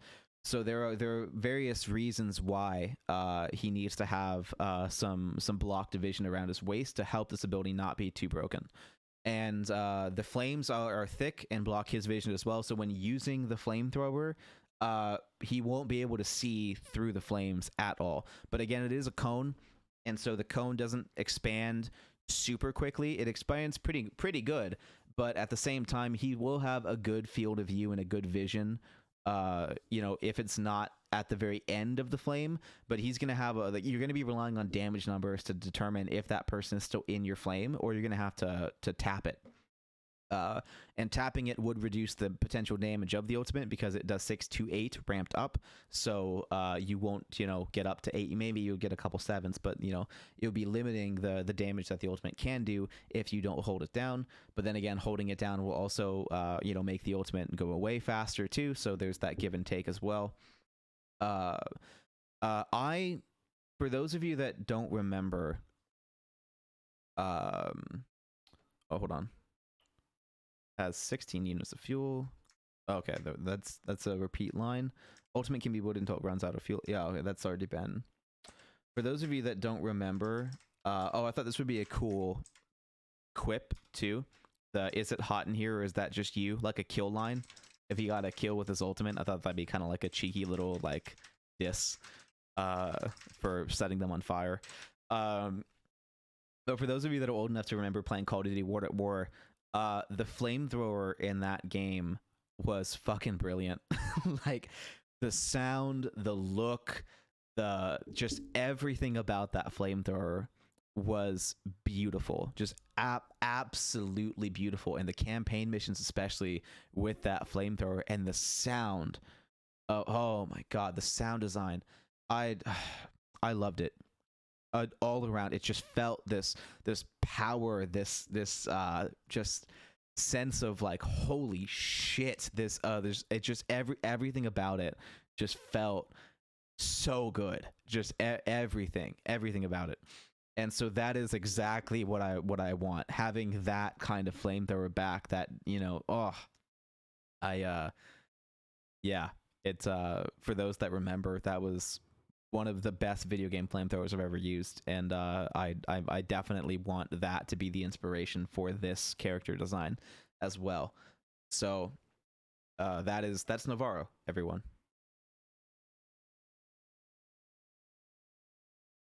That is Navarro. Who's next? Christoph. Oh, so Christoph is interesting. I'm not certain that I would call him finished, but let's go through him. So his passive is fortified as well. We got to get some more thick boys. It's only 2, right? I mean, it's only caustic and Gibraltar, right? There's not a lot of thick boys in here. So I'd enjoy a couple more. Yeah, it's just caustic and Gibraltar. Also, as another heads up, I would be okay with Navarro being a woman. I know I named him Calvin, and I've been using he, he, him pronouns. But for the other fortified legends that I've designed, like Christoph, I would rather have a thick, badass, evil woman, than I would. And for the, it doesn't necessarily have to be a love interest for Caustic, right? Like that's not where I'm going with this. But if they wanted to do that, then sure, I don't care. But just, I would think especially to have it be more the opposite of Caustic, I think it could be interesting to have the gender contrast as well. But again, that's not the motivation behind this. It's just that I do think it would be a good idea to have a fortified woman legend in the game as well. But I also don't have anyone else designed for that. Just don't. None that would make sense. So Navarro is the easiest one to name, and I'd keep the name. I think Navarro is a code name in the first place. So you just change Calvin to her actual name, and everything else stays the same. Codename Navarro. It's not like Caustic is his fucking birth name anyway. So just Navarro as the evil villain name, and then whatever name she needs. And I think that's probably the best idea. I think if I was gonna, if I looking at this and I'm kind of realizing I didn't write a lot of female legends. I have DEXTER as they them, but they're a robot, so like that just kind of makes sense that they're they them. Like it's not necessarily like that to me as how I designed them, because of them being a robot. I didn't assign a gender. If one needed to be or wanted to be assigned to DEXTER, I wouldn't care. That's not why I wrote DEXTER. I wrote DEXTER as a counter to Bloodhound, so they don't need to be they them. I just didn't feel like assigning a gender, so I left it they them. So I'm more than happy with it staying they them too. No issue with that. And Bumi is a woman. I designed Bumi as a female, but she's very she's like Valkyrie basically. So it just wouldn't make character sense. But I also, like, when I was writing Bumi, I was thinking more along the lines of an Iron Man suit, and you could have a fortified Iron Man suit with Bumi inside, but that, to me, that feels like a cop-out. So if I was gonna have Bumi be fortified, I mean, a fortified assault legend, that doesn't sound right for balance reasons, but maybe it would work. But to have her have like this Hulkbuster Iron Man suit, and then to have Bumi inside as the pilot, that could be kind of cool. And have her have a fortified hitbox, or and then give Navarro have Navarro be an actual fortified woman, without anything there increasing her size artificially. Just Navarro would just be thick, that kind of thing. So that's probably what I would do. If you wanted to give Bumi fortified, you could, but that's how I would do it. But otherwise, I just have her written as a regular, legend like Valkyrie. Tadashi, I did not make fortified. I have him focusing on edge weapons, and he's not quite done yet. And Ghost, I did not make fortified either. And I think DEXTER at one point was fortified, but I thought that was a bit too far. So if DEXTER wanted to be fortified, that would be cool too. Nothing against DEXTER going fortified. In fact, it could make a really interesting character design to have a fortified robot, so I'd be all for it. Maybe that's how I would be able to get the itch of the Iron Man suit. So more than willing to have DEXTER go fortified. He is recon, so it would make sense for him to be fortified as well, more than the others. And Navarro's a defensive legend, so she could be fortified. And also, the more I think about it, the more I talk about it, I would like Navarro to be a woman. I think that was the best read. I think if there was going to be a fortified woman in the game, I would like it to be Navarro. That makes the most sense character wise. So, in fact, you could even go like the evil twin sister route of Caustic. I mean, granted, since Caustic is already evil, maybe that would make her good. Maybe she's trying to stop Caustic with fire. The whole fight fire with fire kind of thing. Let me love you with my flames kind of thing. But there's a lot of ways you could write this character. Again, that's not where I'm really, when it comes to the story, when it comes to that kind of thing, that's not what I do. That's not what I would consider me being good at. I have a couple ideas, but I have never cared about that part of the game. I care about the gameplay. So they can write these characters however they want, but these are the abilities that I want. This is I have assigned genders, I've assigned sizes for certain reasons as well. There's a reason Navarro is fortified, and it's because for his ultimate, I have him take an extra 15%, so he needs to be fortified. Or sorry, they need to be fortified. She, realistically, I think I'd prefer she. She needs to be fortified in order to take an extra 15% while using her ultimate, so that's a reason that she needs to be fortified. DEXTER doesn't have to be fortified, which is why I didn't give them fortified. So they absolutely can. I think realistically, I think having a big fortified robot sounds dope. I'd love that. And so I think I might, when we going through DEXTER, I think I might write more abilities to give them a reason to have fortified in character design versus just giving it to them for no reason. And Christoph, I do have fortified as a medic, so I don't necessarily need to have him have fortified. But I just like the idea of this big dude with a fucking like huge sniper on his back that can just like shoot out self-revive syringes. So I kind of want that. And then it would help with ultimate design to let the neutralizing fire retardant gas bomb that negates Caustic and Navarro and disperses Bangalore smoke, to let that have an interesting design, to have it be kind of like Fuse, I guess, but Fuse has the robot hand, which kind of makes up for like the illusion of strength of how heavy that ultimate must be that he's carrying around. So to have like a non-cyborg character to show like the strength and the heftiness, like I think right now there's not really like a big buff dude. I mean, like Gibraltar probably is pretty buff because he's got all that armor on, so there's not really like a lot of muscle showing on him. So to have like an actual like like bodybuilder legend, like, well, what was the guy? They had a guy that they were gonna release and then they didn't. What do they name him? They had him killed. Oh God, I totally forgot. But they had a like a bodybuilder looking legend that like was killed or something in the story, and then they didn't end up releasing him. Well, this is that could be Christoph. You could rename Christoph to whatever the fuck that dude's name was, and give him this. Are we on him? Yeah, we're on him. So the patch yourself up is stacking meds in larger stacks: 6 syringes, 6 cells, 3 bats, 3 med kits, and 2 phoenixes. That would be how I would let him stack meds.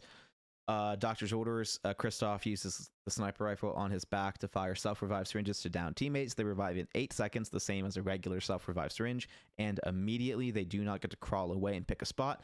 Wherever they are shot, that's where it happens. The rifle is hit scan, but the projectile disappears after 100 meters. It holds 1 shot and will not fire if the target is out of range.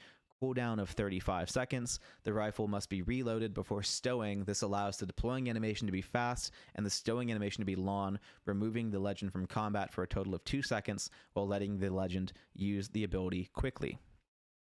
That's important. I want it to be a fast to use ability, but a slow to put away ability that has consequences for using it. It's not a get out of jail free card, but it can help save the team in a pinch, but they also have to put that away. There's no way to skip that animation. So it will remove you from combat. It will get you killed if you let it, but it also can save your teammate. So hypoallergenic. I ran out of names. Christoph throws a neutralizing fire retardant gas bomb that negates caustic gas and Navarro's flamethrower, Navarro's lava strips, thermites, and disperses Bangalore's smoke. It explodes 1 second after landing, has a range of 30 meters, has 150 meter per second velocity, a 12-meter diameter, and lasts for 15 seconds on a 2.5-minute cooldown.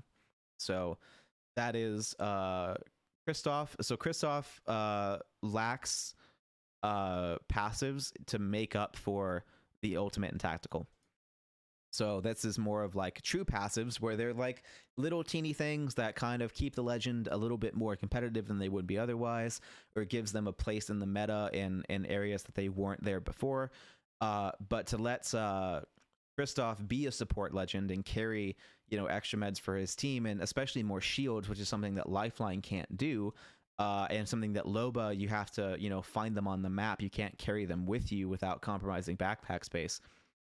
So to let Christoph be the last version, so to speak, of that kind of healer, and then to let him revive teammates from range, which is something that no legend in the game can do. So to allow a range revive that's slower was a very interesting mechanic to me, and I would like to see that implemented. And I also would like to see more counters to Caustic and and also a counter to Navarro.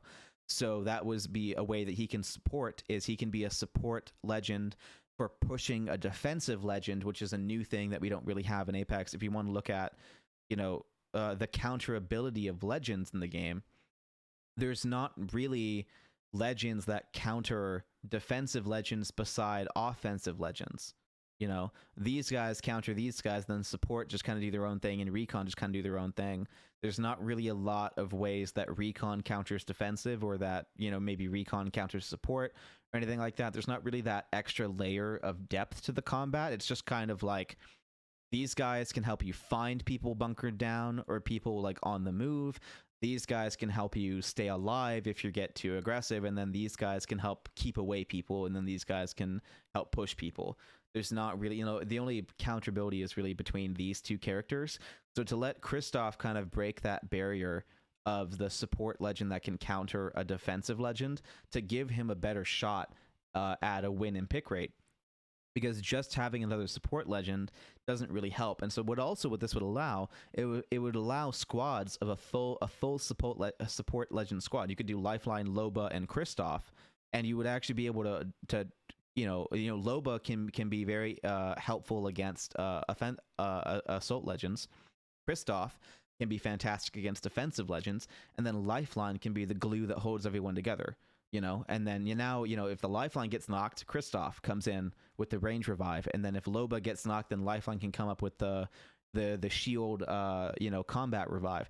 That could be an unbelievably meta squad that would not otherwise be possible without a support legend that can counter defensive legends, to make sure that if there is a Caustic or a Navarro, that they can be dealt with in a way that no other legend can, as well as having a pretty expensive counter to Bangalore smoke, so that end game Bangalore can't hide behind digi-threats as well. So that is for me, I think, a very interesting and solidified place in the meta that gives him enough usefulness that he'll fit right in, especially when paired with Loba, Lifeline, and together like that. I think that would be a very interesting squad for the three of them as a support squad. So for that reason, I consider Christoph done. I don't think he needs anything else, because of the way that he can interact with other legends is already versatile enough in those situations that I think that's exactly where I would like him. Moving on to DEXTER. DEXTER was an interesting one. I designed DEXTER as a counter for Bloodhound and essentially Crypto. So I do have DEXTER in Recon. They are a Recon legend. However, they also counter Recon legends. So they don't do a lot, but what they do, they do well. and that is again another angle that I like with hero shooters, is that legends that are fairly situational, but what they do they do pretty damn well. So this is Dexter. So I have them rather focused on map knowledge, and so his passive is Foresight, which means that scanning their passive is Foresight, which means that scanning survey beacon yields an additional scanning a survey beacon will yield an additional ring location up to round 4. So this would mean that in round 4 you could scan to find the round 6 ring, which is the final ring. I believe round 6 is the final ring.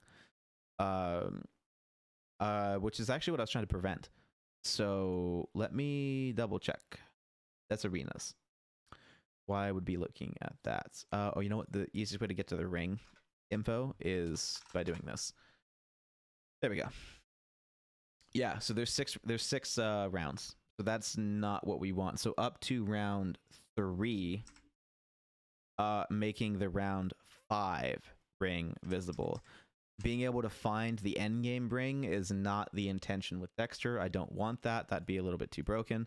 So simply put, for the first 16 minutes, that is not accurate anymore. We'll just delete that versus doing math, because that's enough information for you to extrapolate that up until round 3. Up until round 3.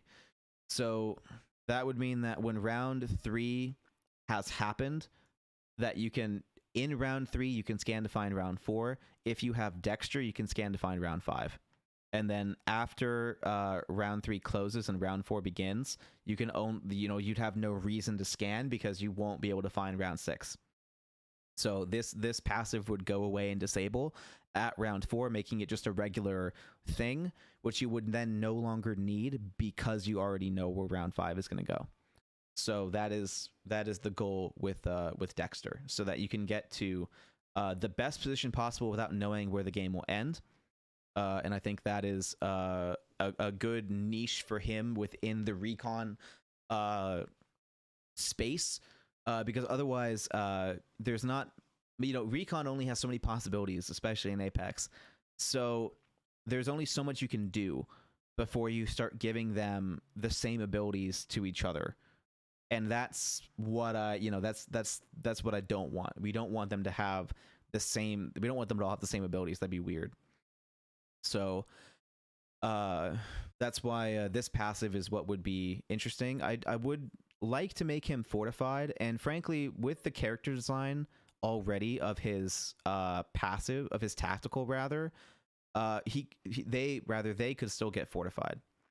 Because I would like more fortified legends, because Navarro and Christoph are the two. Yeah, so basically half of my legends would be fortified if I made Dexter fortified, and that would still be less. That still wouldn't be. They'd still technically that'd be adequate representation. So you know what? Let's do it.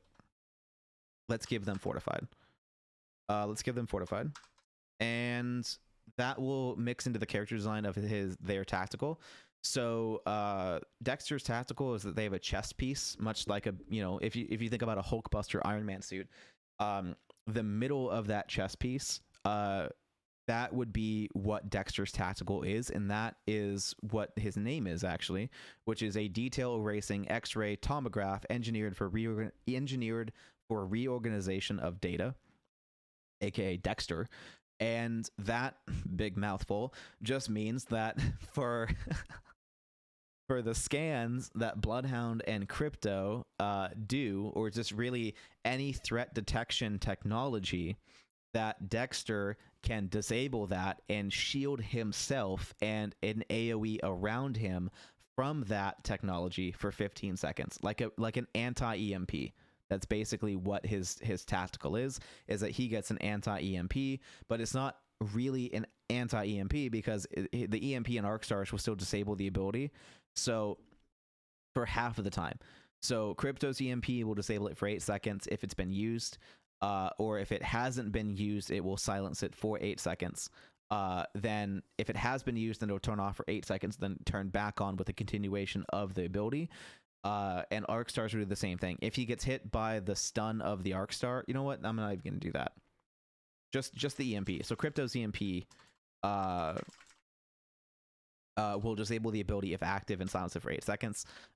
So that way it's not an actual anti-EMP. He can be countered if you have a Bloodhound Crypto team. Then the two of them together can take down Dexter, but on their own, Dexter will have an easy time with Bloodhound. So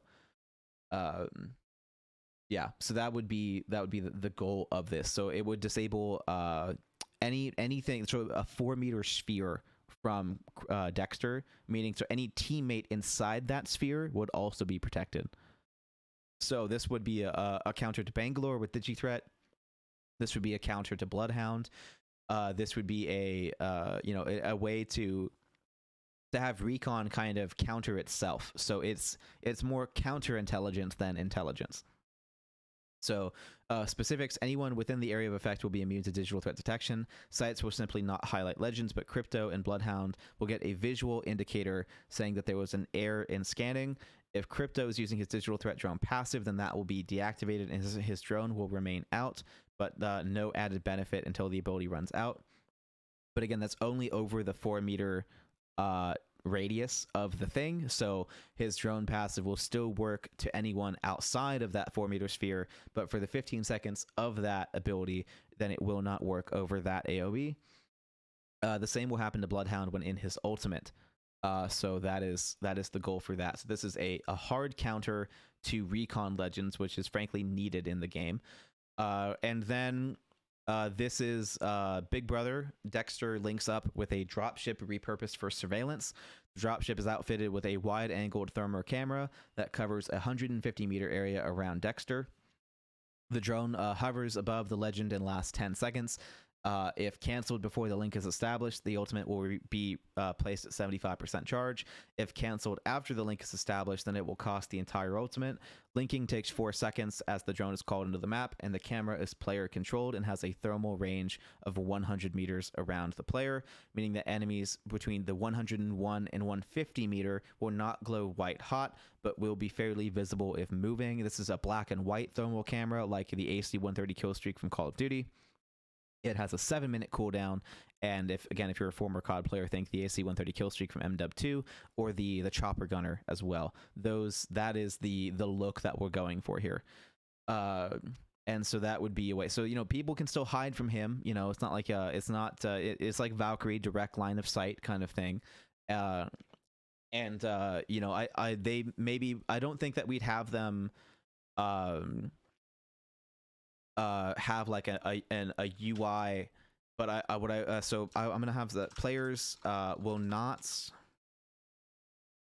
here. Sorry, give me a minute. Players will not be shown on the HUD, but will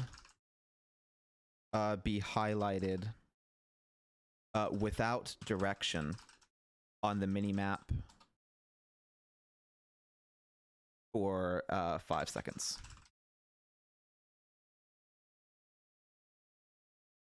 You know what? Fine, with direction. With direction on the minimap for 5 seconds. For 5 seconds after the ability is canceled, and then we'll reduce how long this is, and we'll increase the 200 meter, 125 meters, and 7 seconds.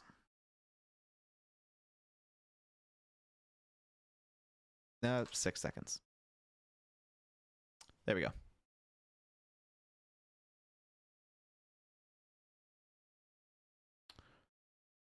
There.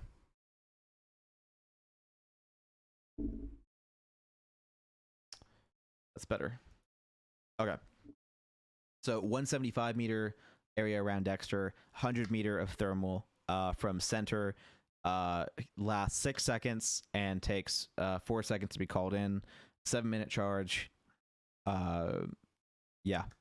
Players will be shown on the HUD. Players will not be shown on the HUD. Will not be shown on the HUD, but will be highlighted with direction on the minimap for 5 seconds after the ability is while the ability is active and for 3 seconds after.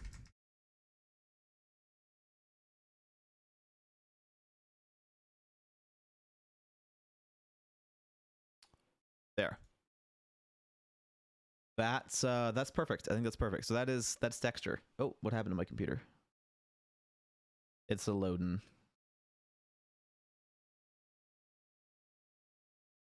Or it is not responding. So yeah. That would be that. Looks like Bumi's up next. She might need some help. Bumi might need a small buff to compete with current legends, but her tactical and ultimate are pretty fun, so I don't think I'm too worried about that. So Bumi's passive is going up. Bumi uses thrusters to double jump. So basically, she just gets like the same as a jump pad, double jump. She gets that. That's her passive. Boosted spirit. Legend can slide, or you know what? That's probably her passive. Boosted spirit. That's better. The boosted spirit is that Bumi uses thrusters double jump and can slide for an extra 1.5 seconds. Extra seconds. By pressing crouch again mid-slide. This is done with a short burst from the thrusters and will produce a sound. So it's not going to be a silent ability, but basically is that Bumi can use her thrusters to slide for longer and also to double jump whenever she needs to. Tactical, I call air power. Bumi uses propulsion grenades that have a delay of half a second and are sticky. And they will also push legends within... they push legends. That's how that would be. They push legends within 2 meters of the grenade, a total of 3.3 meters away, and 0 meters up. So they just basically get yeeted to the right or left or forward or back, depending on their positioning. 2 can be held with a cooldown of 25 seconds, and Bumi is unaffected by her tactical, using her thrusters to stay in place. So she can throw it at her feet and yeet players away from her, but she has a little animation that keeps her there. All players will be able to shoot during this, so affected players can still shoot and use abilities. So Bumi can still shoot and use abilities. Enemy players can still shoot and use abilities. It does not make anyone put their guns away. If a player is stuck with a propulsion grenade, they will take 5 damage. Oh, we'll make that 10 damage. Same as everyone else. They'll take 10 damage and be pushed back 4.5. We'll make that 4 meters. 4 meters instead of 3.3 meters, so a little bit further if they get stuck. Her ultimate is personal space.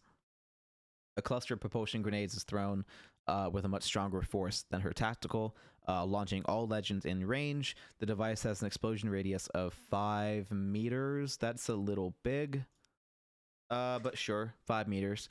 Throwing legends 3 meters in the air, which is sizable, and 10 meters away. 3 meters in the air might be a little bit too much. Let's make that 2 meters in the air and 10 meters away. They can still shoot back. This affects teammates as well. Bumi uses her thrusters to be pushed back 50% less. It has a cooldown of 2.5 minutes. This also disperses smoke, caustic gas, and Navarro's flamethrower for 10 seconds. Yeah. So it's not a hard counter because she is an assault legend. So it's not a hard counter to Navarro. It's not a hard counter to Caustic Salt. It's not a hard counter to Bangalore Smoke, but it will buy you time. It also launches frags away from the blast, the same as Legends. So if you wanted to use this as like a little rail gun for frag grenades, that'd be pretty dope.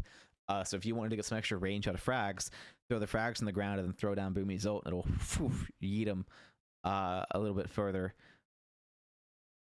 And players pushed off the map by her abilities will not die. Instead, they will be launched into the air, just like when using the Trident or when you fall off the map on World's Edge. Same thing. This includes players forced off of zip lines. So that is the goal. I know that might be kind of hard to code. because it seems like when a player falls off a zipline, that this doesn't happen. You just die. So I would like to see that change overall, where players that fall off of a zipline are not insta-killed, but they do the same animation as before.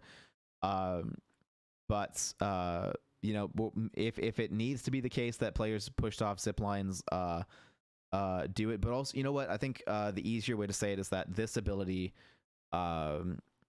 will not affect players attached to zip lines. That's an easier way to do it. That's so much easier. So there. This ability will not affect players attached to zip lines. So that's perfect. If they get pushed off the map, then it's the same as when they die falling with a trident or on World's Edge, that kind of thing. They just fly back up. Or Olympus. I think Olympus does the same thing too. But I think that's only if they fall off the map within certain boundaries. So, no, actually, I think it's only when they're in the trident. Yeah, no, it's definitely when they're only in the trident. Or that one spot with the lava on World's Edge. Or the spots, rather, with the lava on World's Edge. But that is what I want. I don't want it to be an insta-death. So, there's that. Okay, I guess that's Bumi. So again, I think these are pretty strong to where double jump is probably all that she needs. So I'm all right with that. And this has the potential to be super fucking annoying. But again, I did write her instead of Valkyrie. So with Valkyrie in the game, I would be okay with archiving Bumi, because this was before Valk, and this is what my version of Valkyrie would have been. Because I never would have gone the full, you know, jet pilot look, you know. I wouldn't have created a character just to give what's his face a daughter, you know, to make it make sense. I wouldn't have done that. But anyway, Tadashi. I think Tadashi needs a new ultimate. So Tadashi needs an ult, and Ghost needs stuff. Let's do Ghost.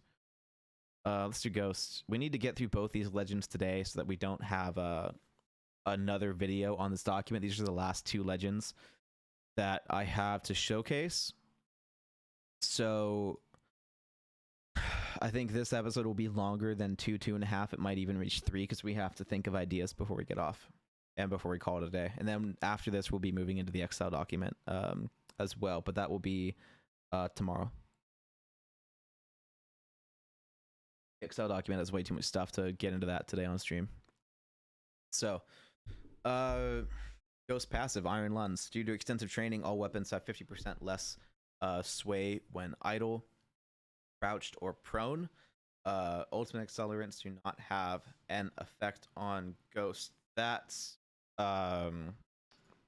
is from his old Wingman 50 cal thing, so that's fine. Ghost is recon. No, he isn't. No, recon. Ghost is now supports. I had him on recon. I don't think that's the way to. But recon was a really way to write him. So when he was recon, I had his tactical using the goggles on his forehead to scan the area for hostiles. This ability lasts for 3 seconds and is player controlled. So I wanted it to specifically target moving players with a direct line of sight, and that they'll be targeted by the goggles for 4 seconds and revealed on the minimap with direction for 8 seconds, which is fairly strong, especially considering what we just wrote with DEXTER. And so it takes 1 second to start, 1 second to stop. The ability can be canceled early by switching weapons. 1x with a range of 100 meters, go down to 35. That's a pretty strong ability. But again, that was written because that's his only recon ability. I had that ability kind of OP to make up for him not having other recon traits beside Survey Beacon. So I think what we're gonna again, this is why we were rewriting the character. We're gonna save this passive for later, this tactical for a different character, rework it to be less broken, and then give him a new one and put him in support, because that is, I think, where the character needs to go. So his ultimate camouflage is Ghost goes prone and deploys a small tent over him. The tent is only slightly larger than the legend himself, leaving a small viewing angle, and touches the ground behind him. The tent has a health of 50 and is destroyed when the legend crouches or stands, and uses the same tech as Mirage to camouflage. Cooldown is 70 seconds, can hold 1. That was when it was a tactical, so that can go away. The tent can support the weight of his enemies, allowing them to run over him undisturbed. The audio will have the same sound as walking in a building to distinguish footsteps when used outside. This also, he cannot leave the tent when prone. So in case you guys are wondering if it's like going to be a cheeky way to go prone, and you know, he can stay prone as long as he, you know, doesn't crouch. No, in the tent he must stay. That is the only place and time he can go prone. Otherwise, he's limited to everyone else. Oh, you know what? The other passive that he needs is Stalker. The Stalker passive. We gave that to someone else, didn't we? Who else did we give Stalker to? I know we did it. Who'd we give it to? Who did we give it to? We did it to someone. Did we give it to Pathfinder? Yeah. Stalker for climbing walls higher and crouch walking faster. Yeah, that's what we did. We gave that to Pathfinder. So let's give that to Ghost. We'll give that to Ghost as well. Because he needs a bit more strength from his passives. Some pretty in-depth. Oh yeah. Oh hey. Oh yeah. This is what we've been doing. The first hour and a half, I think, covered changes to Horizon and Valkyrie, and then everything else after that has been going over my legend Navarro. I designed her as a fortified flame version of Caustic. I have Christoph as a fortified, like, super buff, like, healing dude to play an extra role in support and to counter Caustic and Navarro. I have DEXTER, which is a robot I also made fortified to counter Bloodhound and give overall recon support in a way similar to Valkyrie but a bit different. And then Bumi as a assault legend that focuses on thrusters for double jumping, extra ability when sliding, and throwing enemies around, kind of like a reverse Horizon. And then we have Tadashi left, and then we have Ghost to finish as well. So we got to finish up Ghost, we got to finish up Tadashi, and then we're done. Tadashi is an edge specialist, and Ghost is a sniper who uses camouflage to his advantage, much like Mirage. Should he be assault then? Because Mirage is assault. He's not necessarily support. What would Ghost do that is actually supportive? Because if we look at the other support legends, which is Lifeline, Loba, and Christoph can revive, Christoph can counter defensive legends, and Christoph can hold extra meds. Loba can counter assault legends. Loba can provide loot and attachments. And Lifeline is a close range reviver and close range healer. So if Ghost was going to be support, he would need to do something with loot, something with healing, or something with countering legends. And so the innate ability to camouflage and snipe is enough to counter defensive legends for sure.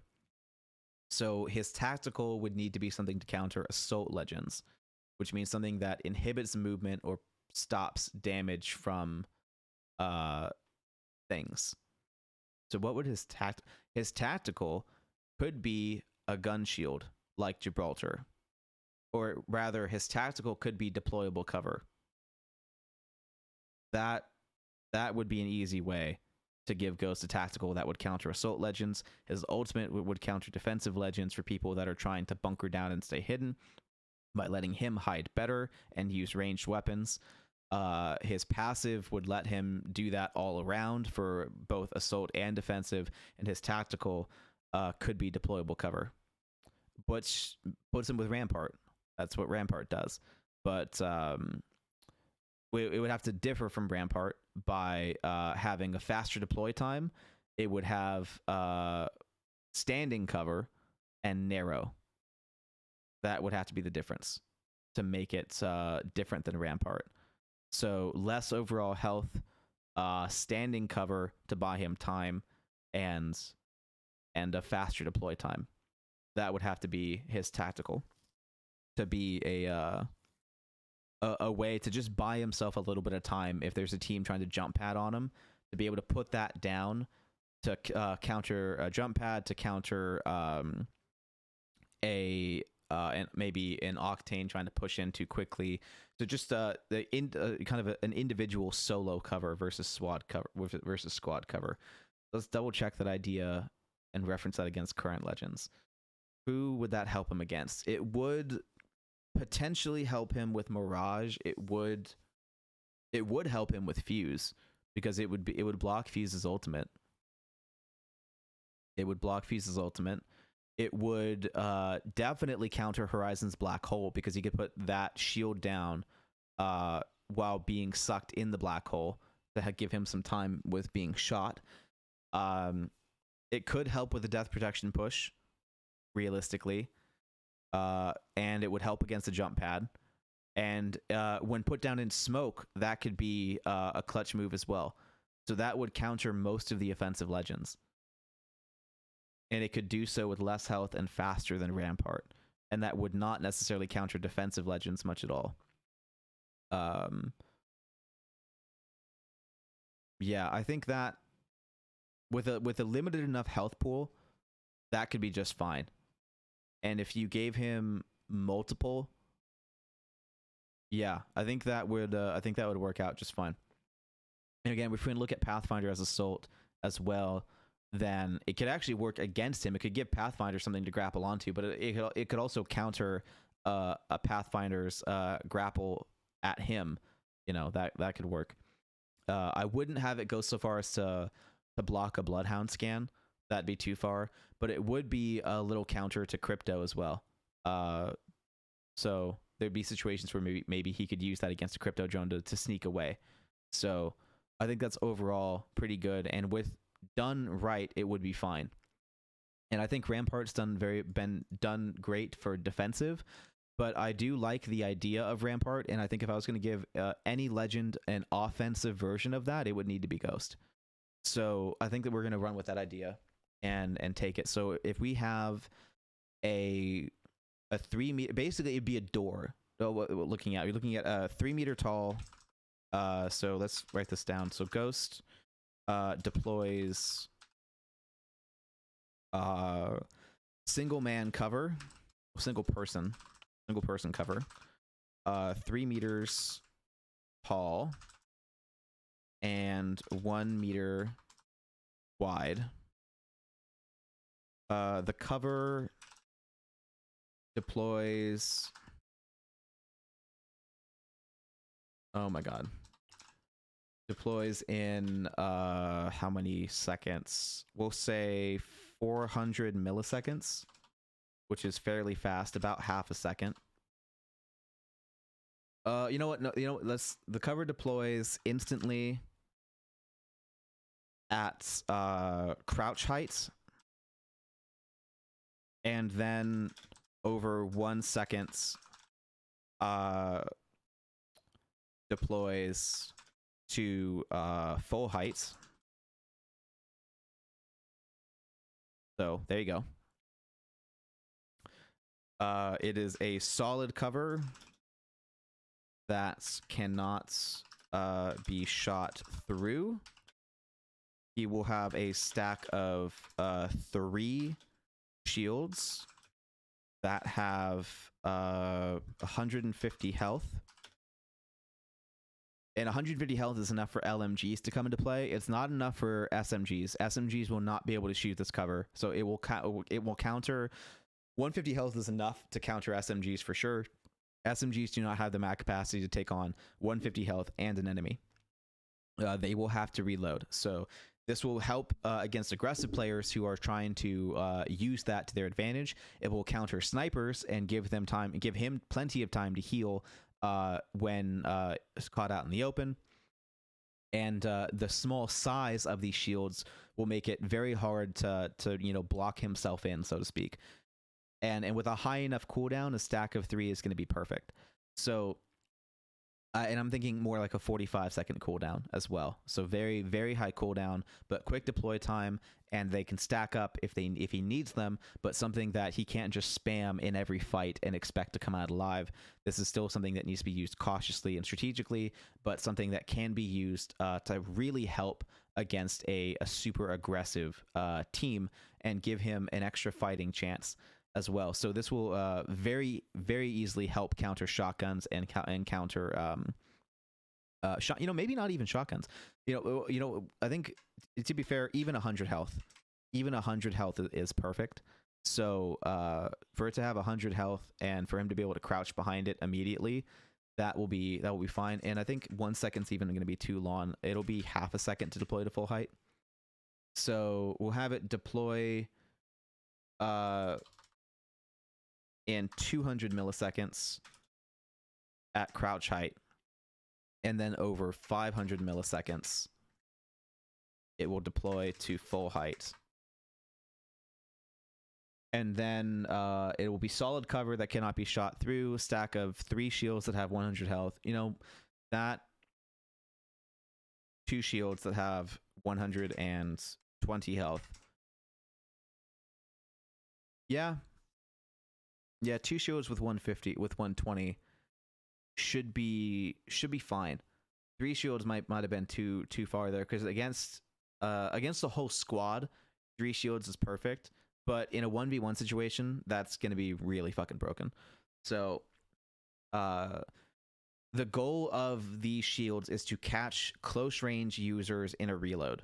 That's the goal. That's how this is going to stop a push, is making close range enemies need to reload, and then you being able to pop back out and deal that damage is what's going to be key. So this is like, if you're getting beamed, you can plop down this and maybe buy yourself time to reload. Definitely not time to heal. You won't have time to heal. If you put 2 back to back, then yeah, you could probably buy yourself time to heal. But then you're going to be completely screwed after that. So you could use 2 back to back to get time to heal, or you could use one of them to get time to reload, and then be making sure that you can see what's going to go on. I do think that it would be solid cover that can't be shot through, but the top half of the cover will be bulletproof glass, because being able to see what Ghost is going to do, or being able to see what they're going to do, is going to be an important part of the strategy behind this, versus having to peek that corner to see what they're doing. So to be able to know if Ghost is crouched, be able to know if Ghost is healing, to be able to know if Ghost is reloading, that's going to be enough to help nerf this ability in its combat, because it's the mystery that's going to give it its strength. So taking that away, especially with the top half being bulletproof glass, that will be the easiest way to make sure that there's not as much player frustration in fighting him, while giving him the usage and utilitarianness that he needs to stand out from Rampart, and to stand out as a legend himself, with being more than just a guy that can go prone and snipe. So this will give him a counter to defensive legends. This will give him a counter to offensive legends, and passives to help him. We don't even need it. That's a strong enough tactical that he doesn't need that. So this is fine. This needs more work, and then this is fine too. And we might even up that to 75 seconds. And yeah, another stipulation on this cooldown is that the cooldown will not start until Ghost leaves the tents. that's another. So just in case you guys were wondering about like, well, he can just like pop his ult and then sit in the tent for 75 seconds and get his ult back. No. So once you leave the tent, the cooldown will start. So if you're in the tent, if you're camping in the tent, you don't just get your ultimate back for free. You leave the tent and then get your ultimate cooldown can start. So this will prevent people from camping from one spot to the next, back to back with Ghost, unless they make the bag space for accelerants. That's the only way they're going to do that. And it even said 75 seconds doesn't sound like a lot, but when you think about how long it takes for the ring to close, the ring close takes 45. So if they wait until the ring closes to move, then when the ring is done closing, they still won't have their ult. So that is going to be a thing that you need to keep in mind with Ghosts. So 75 seconds doesn't sound like a lot, but this is actually more than a jump pad. So I think that is going to be just fine, and especially because this ultimate doesn't really do any damage, and it's also it's a set sedentary kind of thing. It's not like a jump pad where you can put this down and then fly across the map. This is like you're staying there. Like if to make this worth it, you're staying there for like a minute or more, kind of thing. So that is that's the goal with this. So end game, this ultimate probably won't be too useful, but then end game, the tactical is going to be pretty clutch. So this is kind of where he gets that all around almost solo-ness, that lone wolfness, where he can survive until he can survive until the end game with his ultimate, and then he can compete at the end game with his tactical. That's kind of the goal with Ghost, and this is what would make him support, in my mind. So I would have him in support. The top half of the cover would be bulletproof glass, 200 milliseconds to crouch, 500 milliseconds to deploy at full height, 3 meters tall, 1 meter wide, 1.2 meters wide, a little bit wider, and solid cover that cannot be shot with a health of 120. This 120 health will be enough to like barely hold back snipers, enough though to really extend the time to kill on snipers, because the DPS on snipers is lower than you would think. Not enough to hold back LMGs. This wall will do shit all against LMGs. It won't stop the Devotion, it won't stop the Spitfire, and it won't stop the L-Star either. So there's a potentially could stop the L-Star, but realistically, no, probably won't stop the L-Star. And it will put up a fight against the 301 and the flatline. It'll definitely it'll make the rest of that mag of the R301, the flatline, have to be great. But this will stop a Volt from killing you in one mag. This will stop an R9 from killing you in one mag. It'll severely help. It'll really help with the combat against shotguns as well, because it will take 2 shots from a PK to break this. It'll take 2 shots from a massive to break this, and those are 2 shotguns that can't afford that in both mag size and just in time to kill. The rate of fire on those shotguns are so low that if they even shoot a shot, you can peek and get them. So the fact that you can open an engagement with them after they just shot is huge. So realistically, 120 health is enough to help against super aggressive legends, while also doing nothing against team shooting, also doing nothing against LMGs. You're not going to make an LMG reload. You're not going to make a flatline reload. You might make a 301 reload, but this is definitely against very aggressive players. Very aggressive players. And it might buy you some time, but it won't buy you a lot. So this is, again, this should be balanced enough. I would love to playtest this. I really would love to playtest this and mess with that. If anything, I could see the health getting reduced, but frankly, at least 100 health.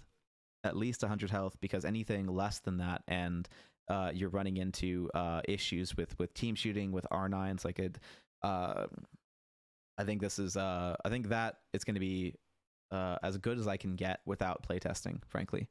So because of that, we're going to move on. But having less weapon sway is going to be huge. Having a way to stop a really aggressive push, and then having a way to conceal themselves and deal with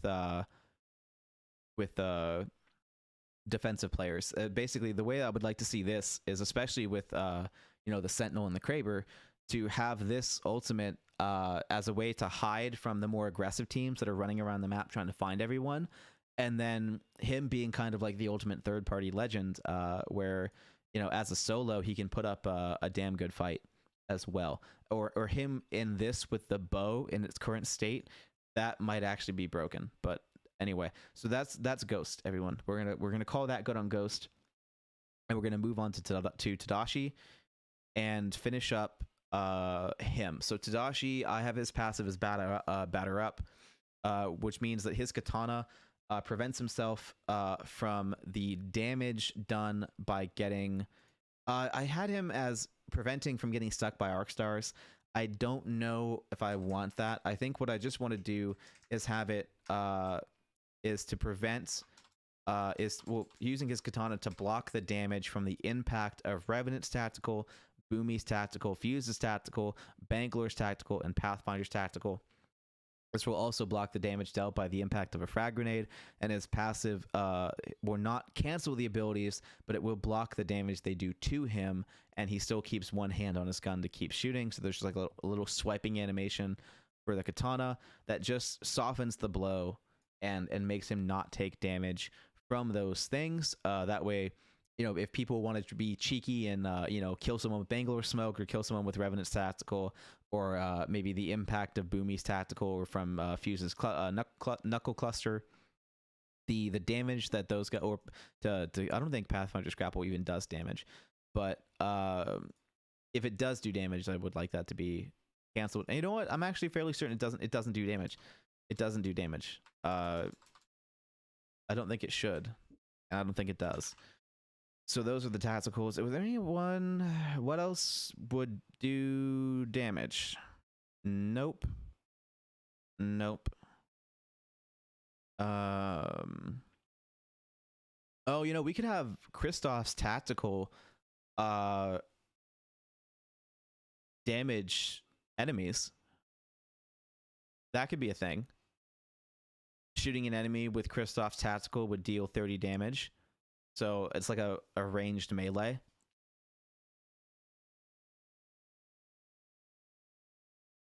That could be interesting. It is hit scan though, but so is the charge rifle. That does 45.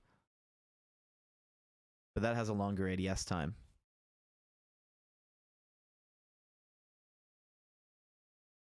But it would be less damage.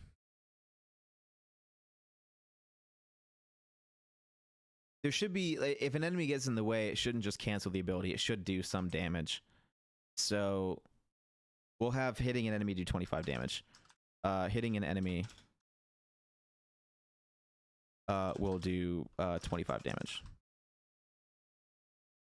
There we go. I didn't think about that, about what would happen if it got in the way of an enemy.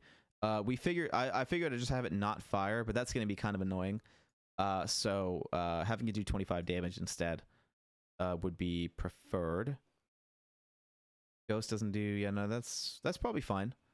I think that's probably all the legends that Tadashi need counter for those specific very small things. And then not getting hit by frags is going to be fine too.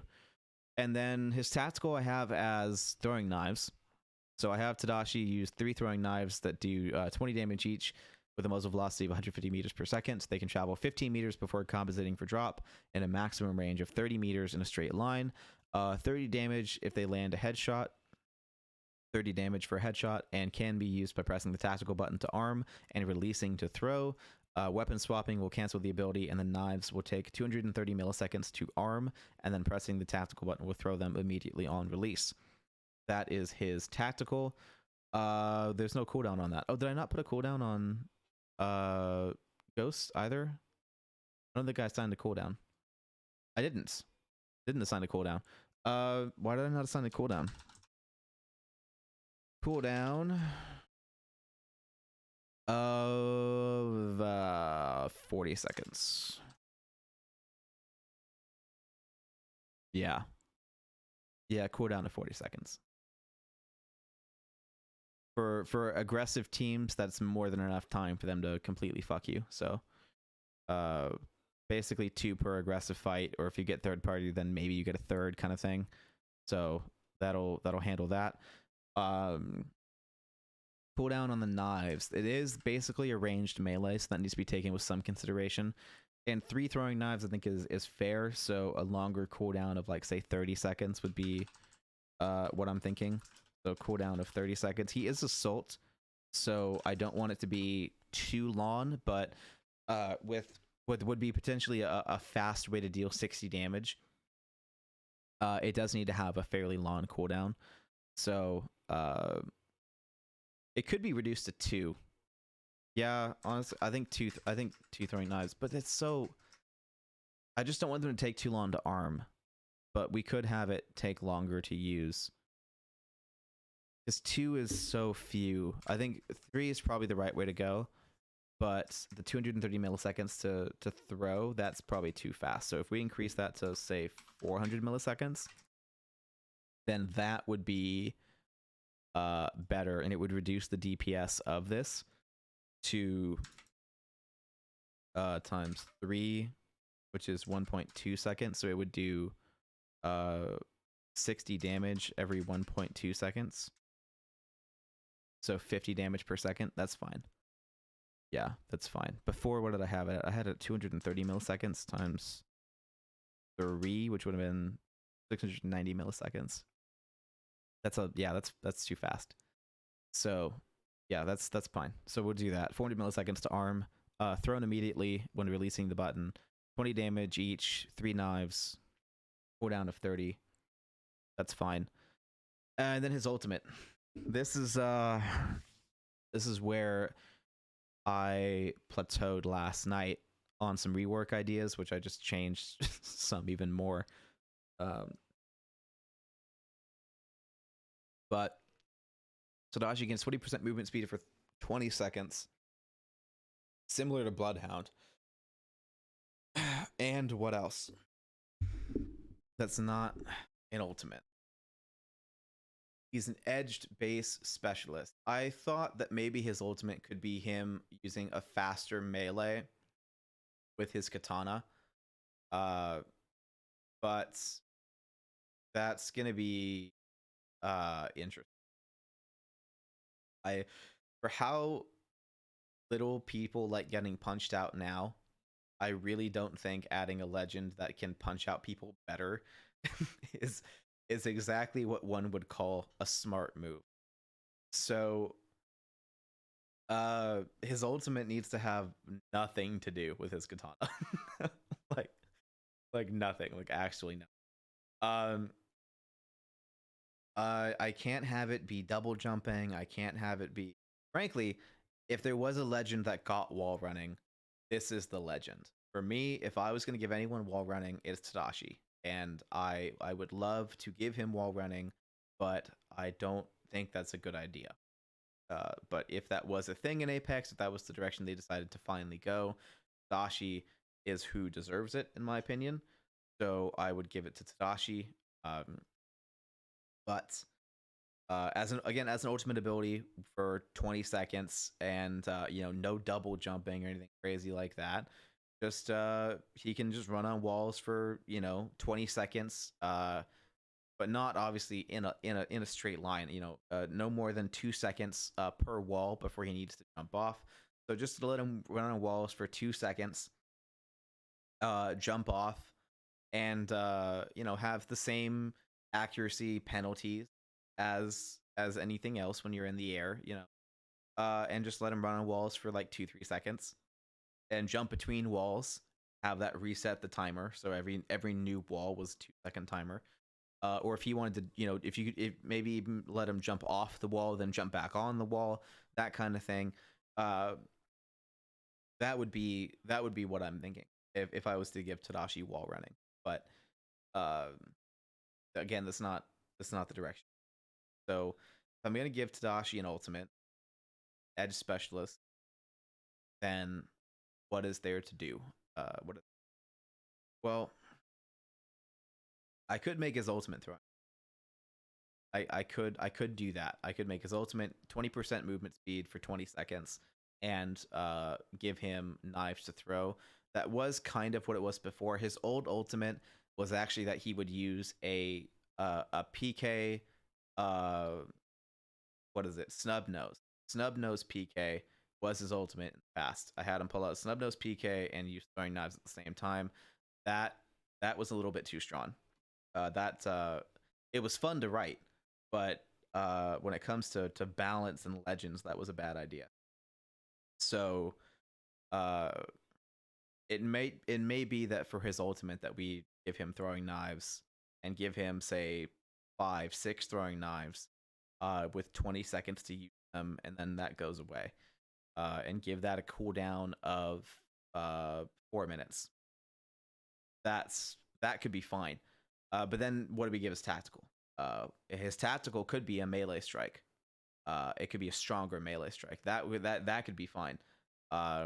If we gave his ultimate throwing knives and movement speed, and then his tactical was a katana swing that did more than typical melee, that was a one-off thing with maybe like a 30-second cooldown, that could be fine too.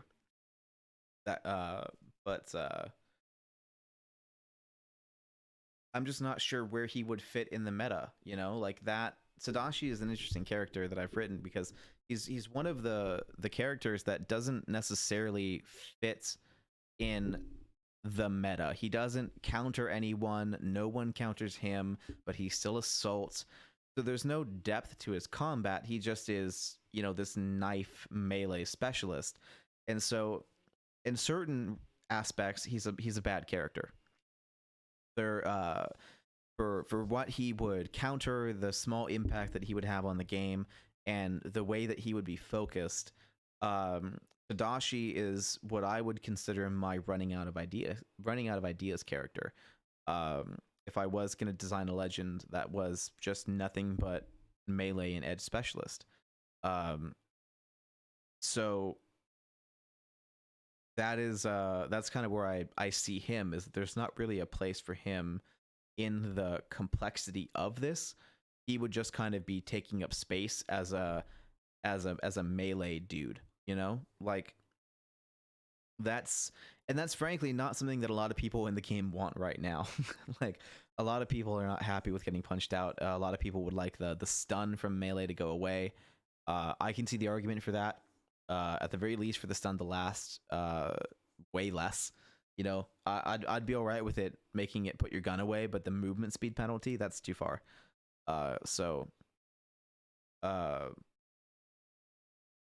The weapon kick is fine with me, but the movement speed penalty go away for sure. But yeah, so I think frankly in that regard, I would probably not release Tadashi. If I was to write him in a better way, I'll write him the way that he probably should get made. But I also, this is kind of like Fuse, I don't think Tadashi should be in the game currently. If you were to shift Apex a little bit and do another rework separate from mine, then I could see Tadashi having a place. If you were going to focus on solo gameplay, on Legends bringing nothing to a team but focusing more on themselves, this is where Tadashi would fit in. He's a very individualistic Legend. So as a solo character, he does great, but I don't see him doing a lot for the team. And same thing with Ghost, frankly.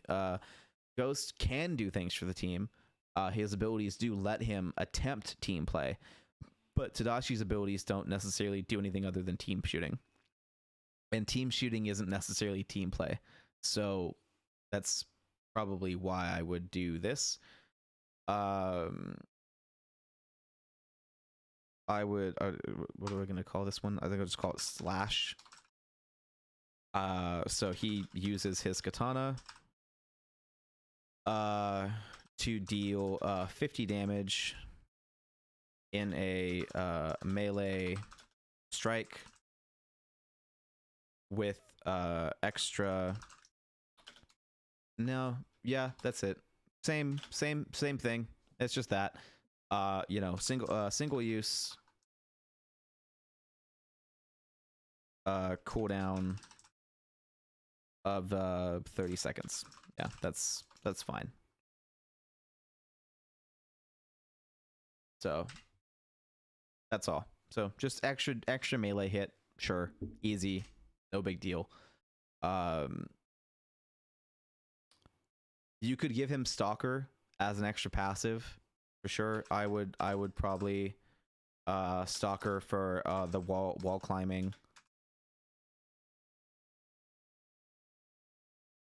And crouch walk speed. I'd probably do that. I would change this for Knives Out. Tadashi gains 20% movement speed for 20 seconds. Tadashi has 6 throwing knives that do 20 damage, 25 damage each. Well, you know what? This is his only thing. No, 25 damage is fine. 30 meters, 30 damage for a headshot, same range. Weapon swapping will cancel, but knives will take this is where, since it's an ultimate ability, I'm going to reduce the time. I'll put that back to 230 milliseconds. Arm, and will immediately be thrown on release. The ultimate with a cooldown of 3 minutes. And that is, if I had to write Tadashi, that is probably how I would write him.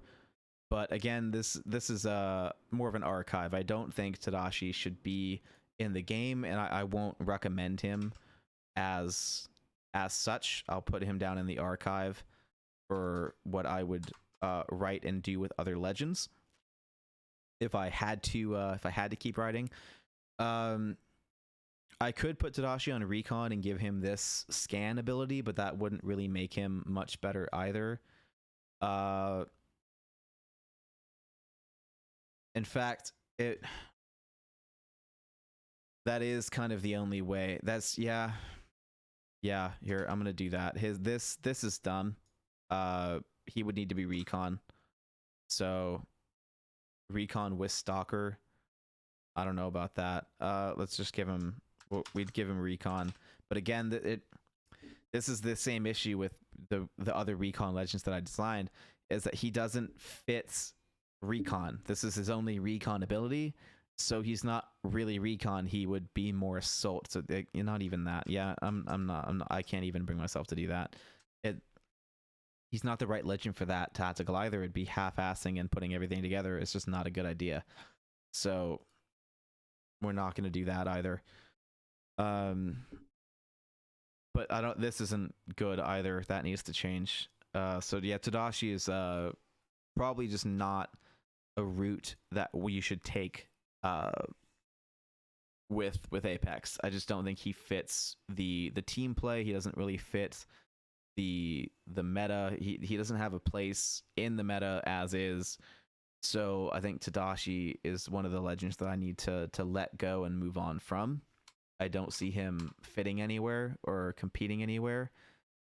So, and the same could be said with Bumi. To be fair, she is a very inherently solo player. But to be fair, Horizon could be the same way. But Horizon has abilities that can be shared by the team, like the grab lift. And so Bumi doesn't have that. But she gets away with it, in my opinion, because she doesn't deal damage. So this can't just be used on her own. This isn't a way to help another teammate get a better angle or to create extra lines of sight, which is in itself a team play mechanic. So in that regard, she's better than Tadashi, but she's still not quite perfect. But yeah, if I would say, if I'd pick my favorites, my favorites are definitely Navarro and Christoph. Ghost is fun too. I really enjoy. I think I would enjoy Ghost.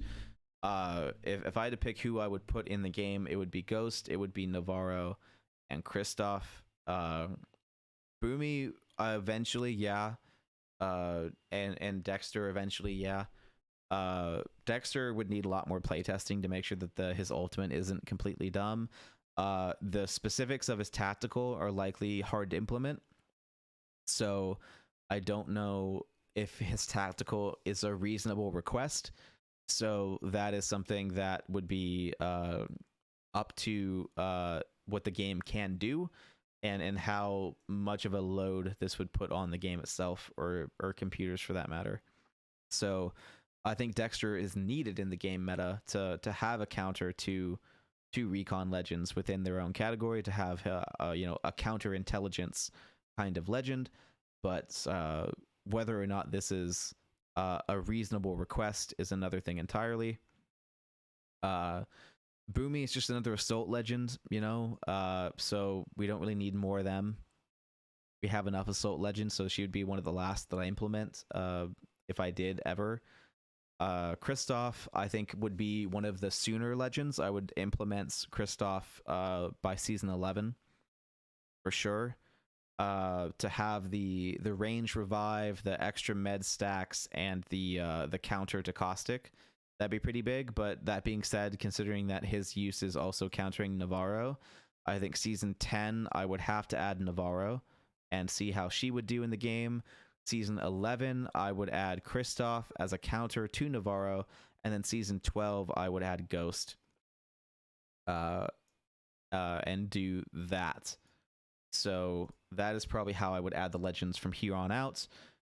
So all the changes that we'd mentioned before, I would add Navarro first, and then Christoph, and then Ghost, and then Bumi, and then Dexter, if Dexter is possible, and then that would be the next, how many seasons? 5 seasons, right? So 1, 2, 3, 4, 5. That'd be the next 5 seasons of Legends, all right there for me. That's how I would see the next 5 seasons of Apex going, along with all the legend changes that I just detailed, leaving them basically exactly as they are.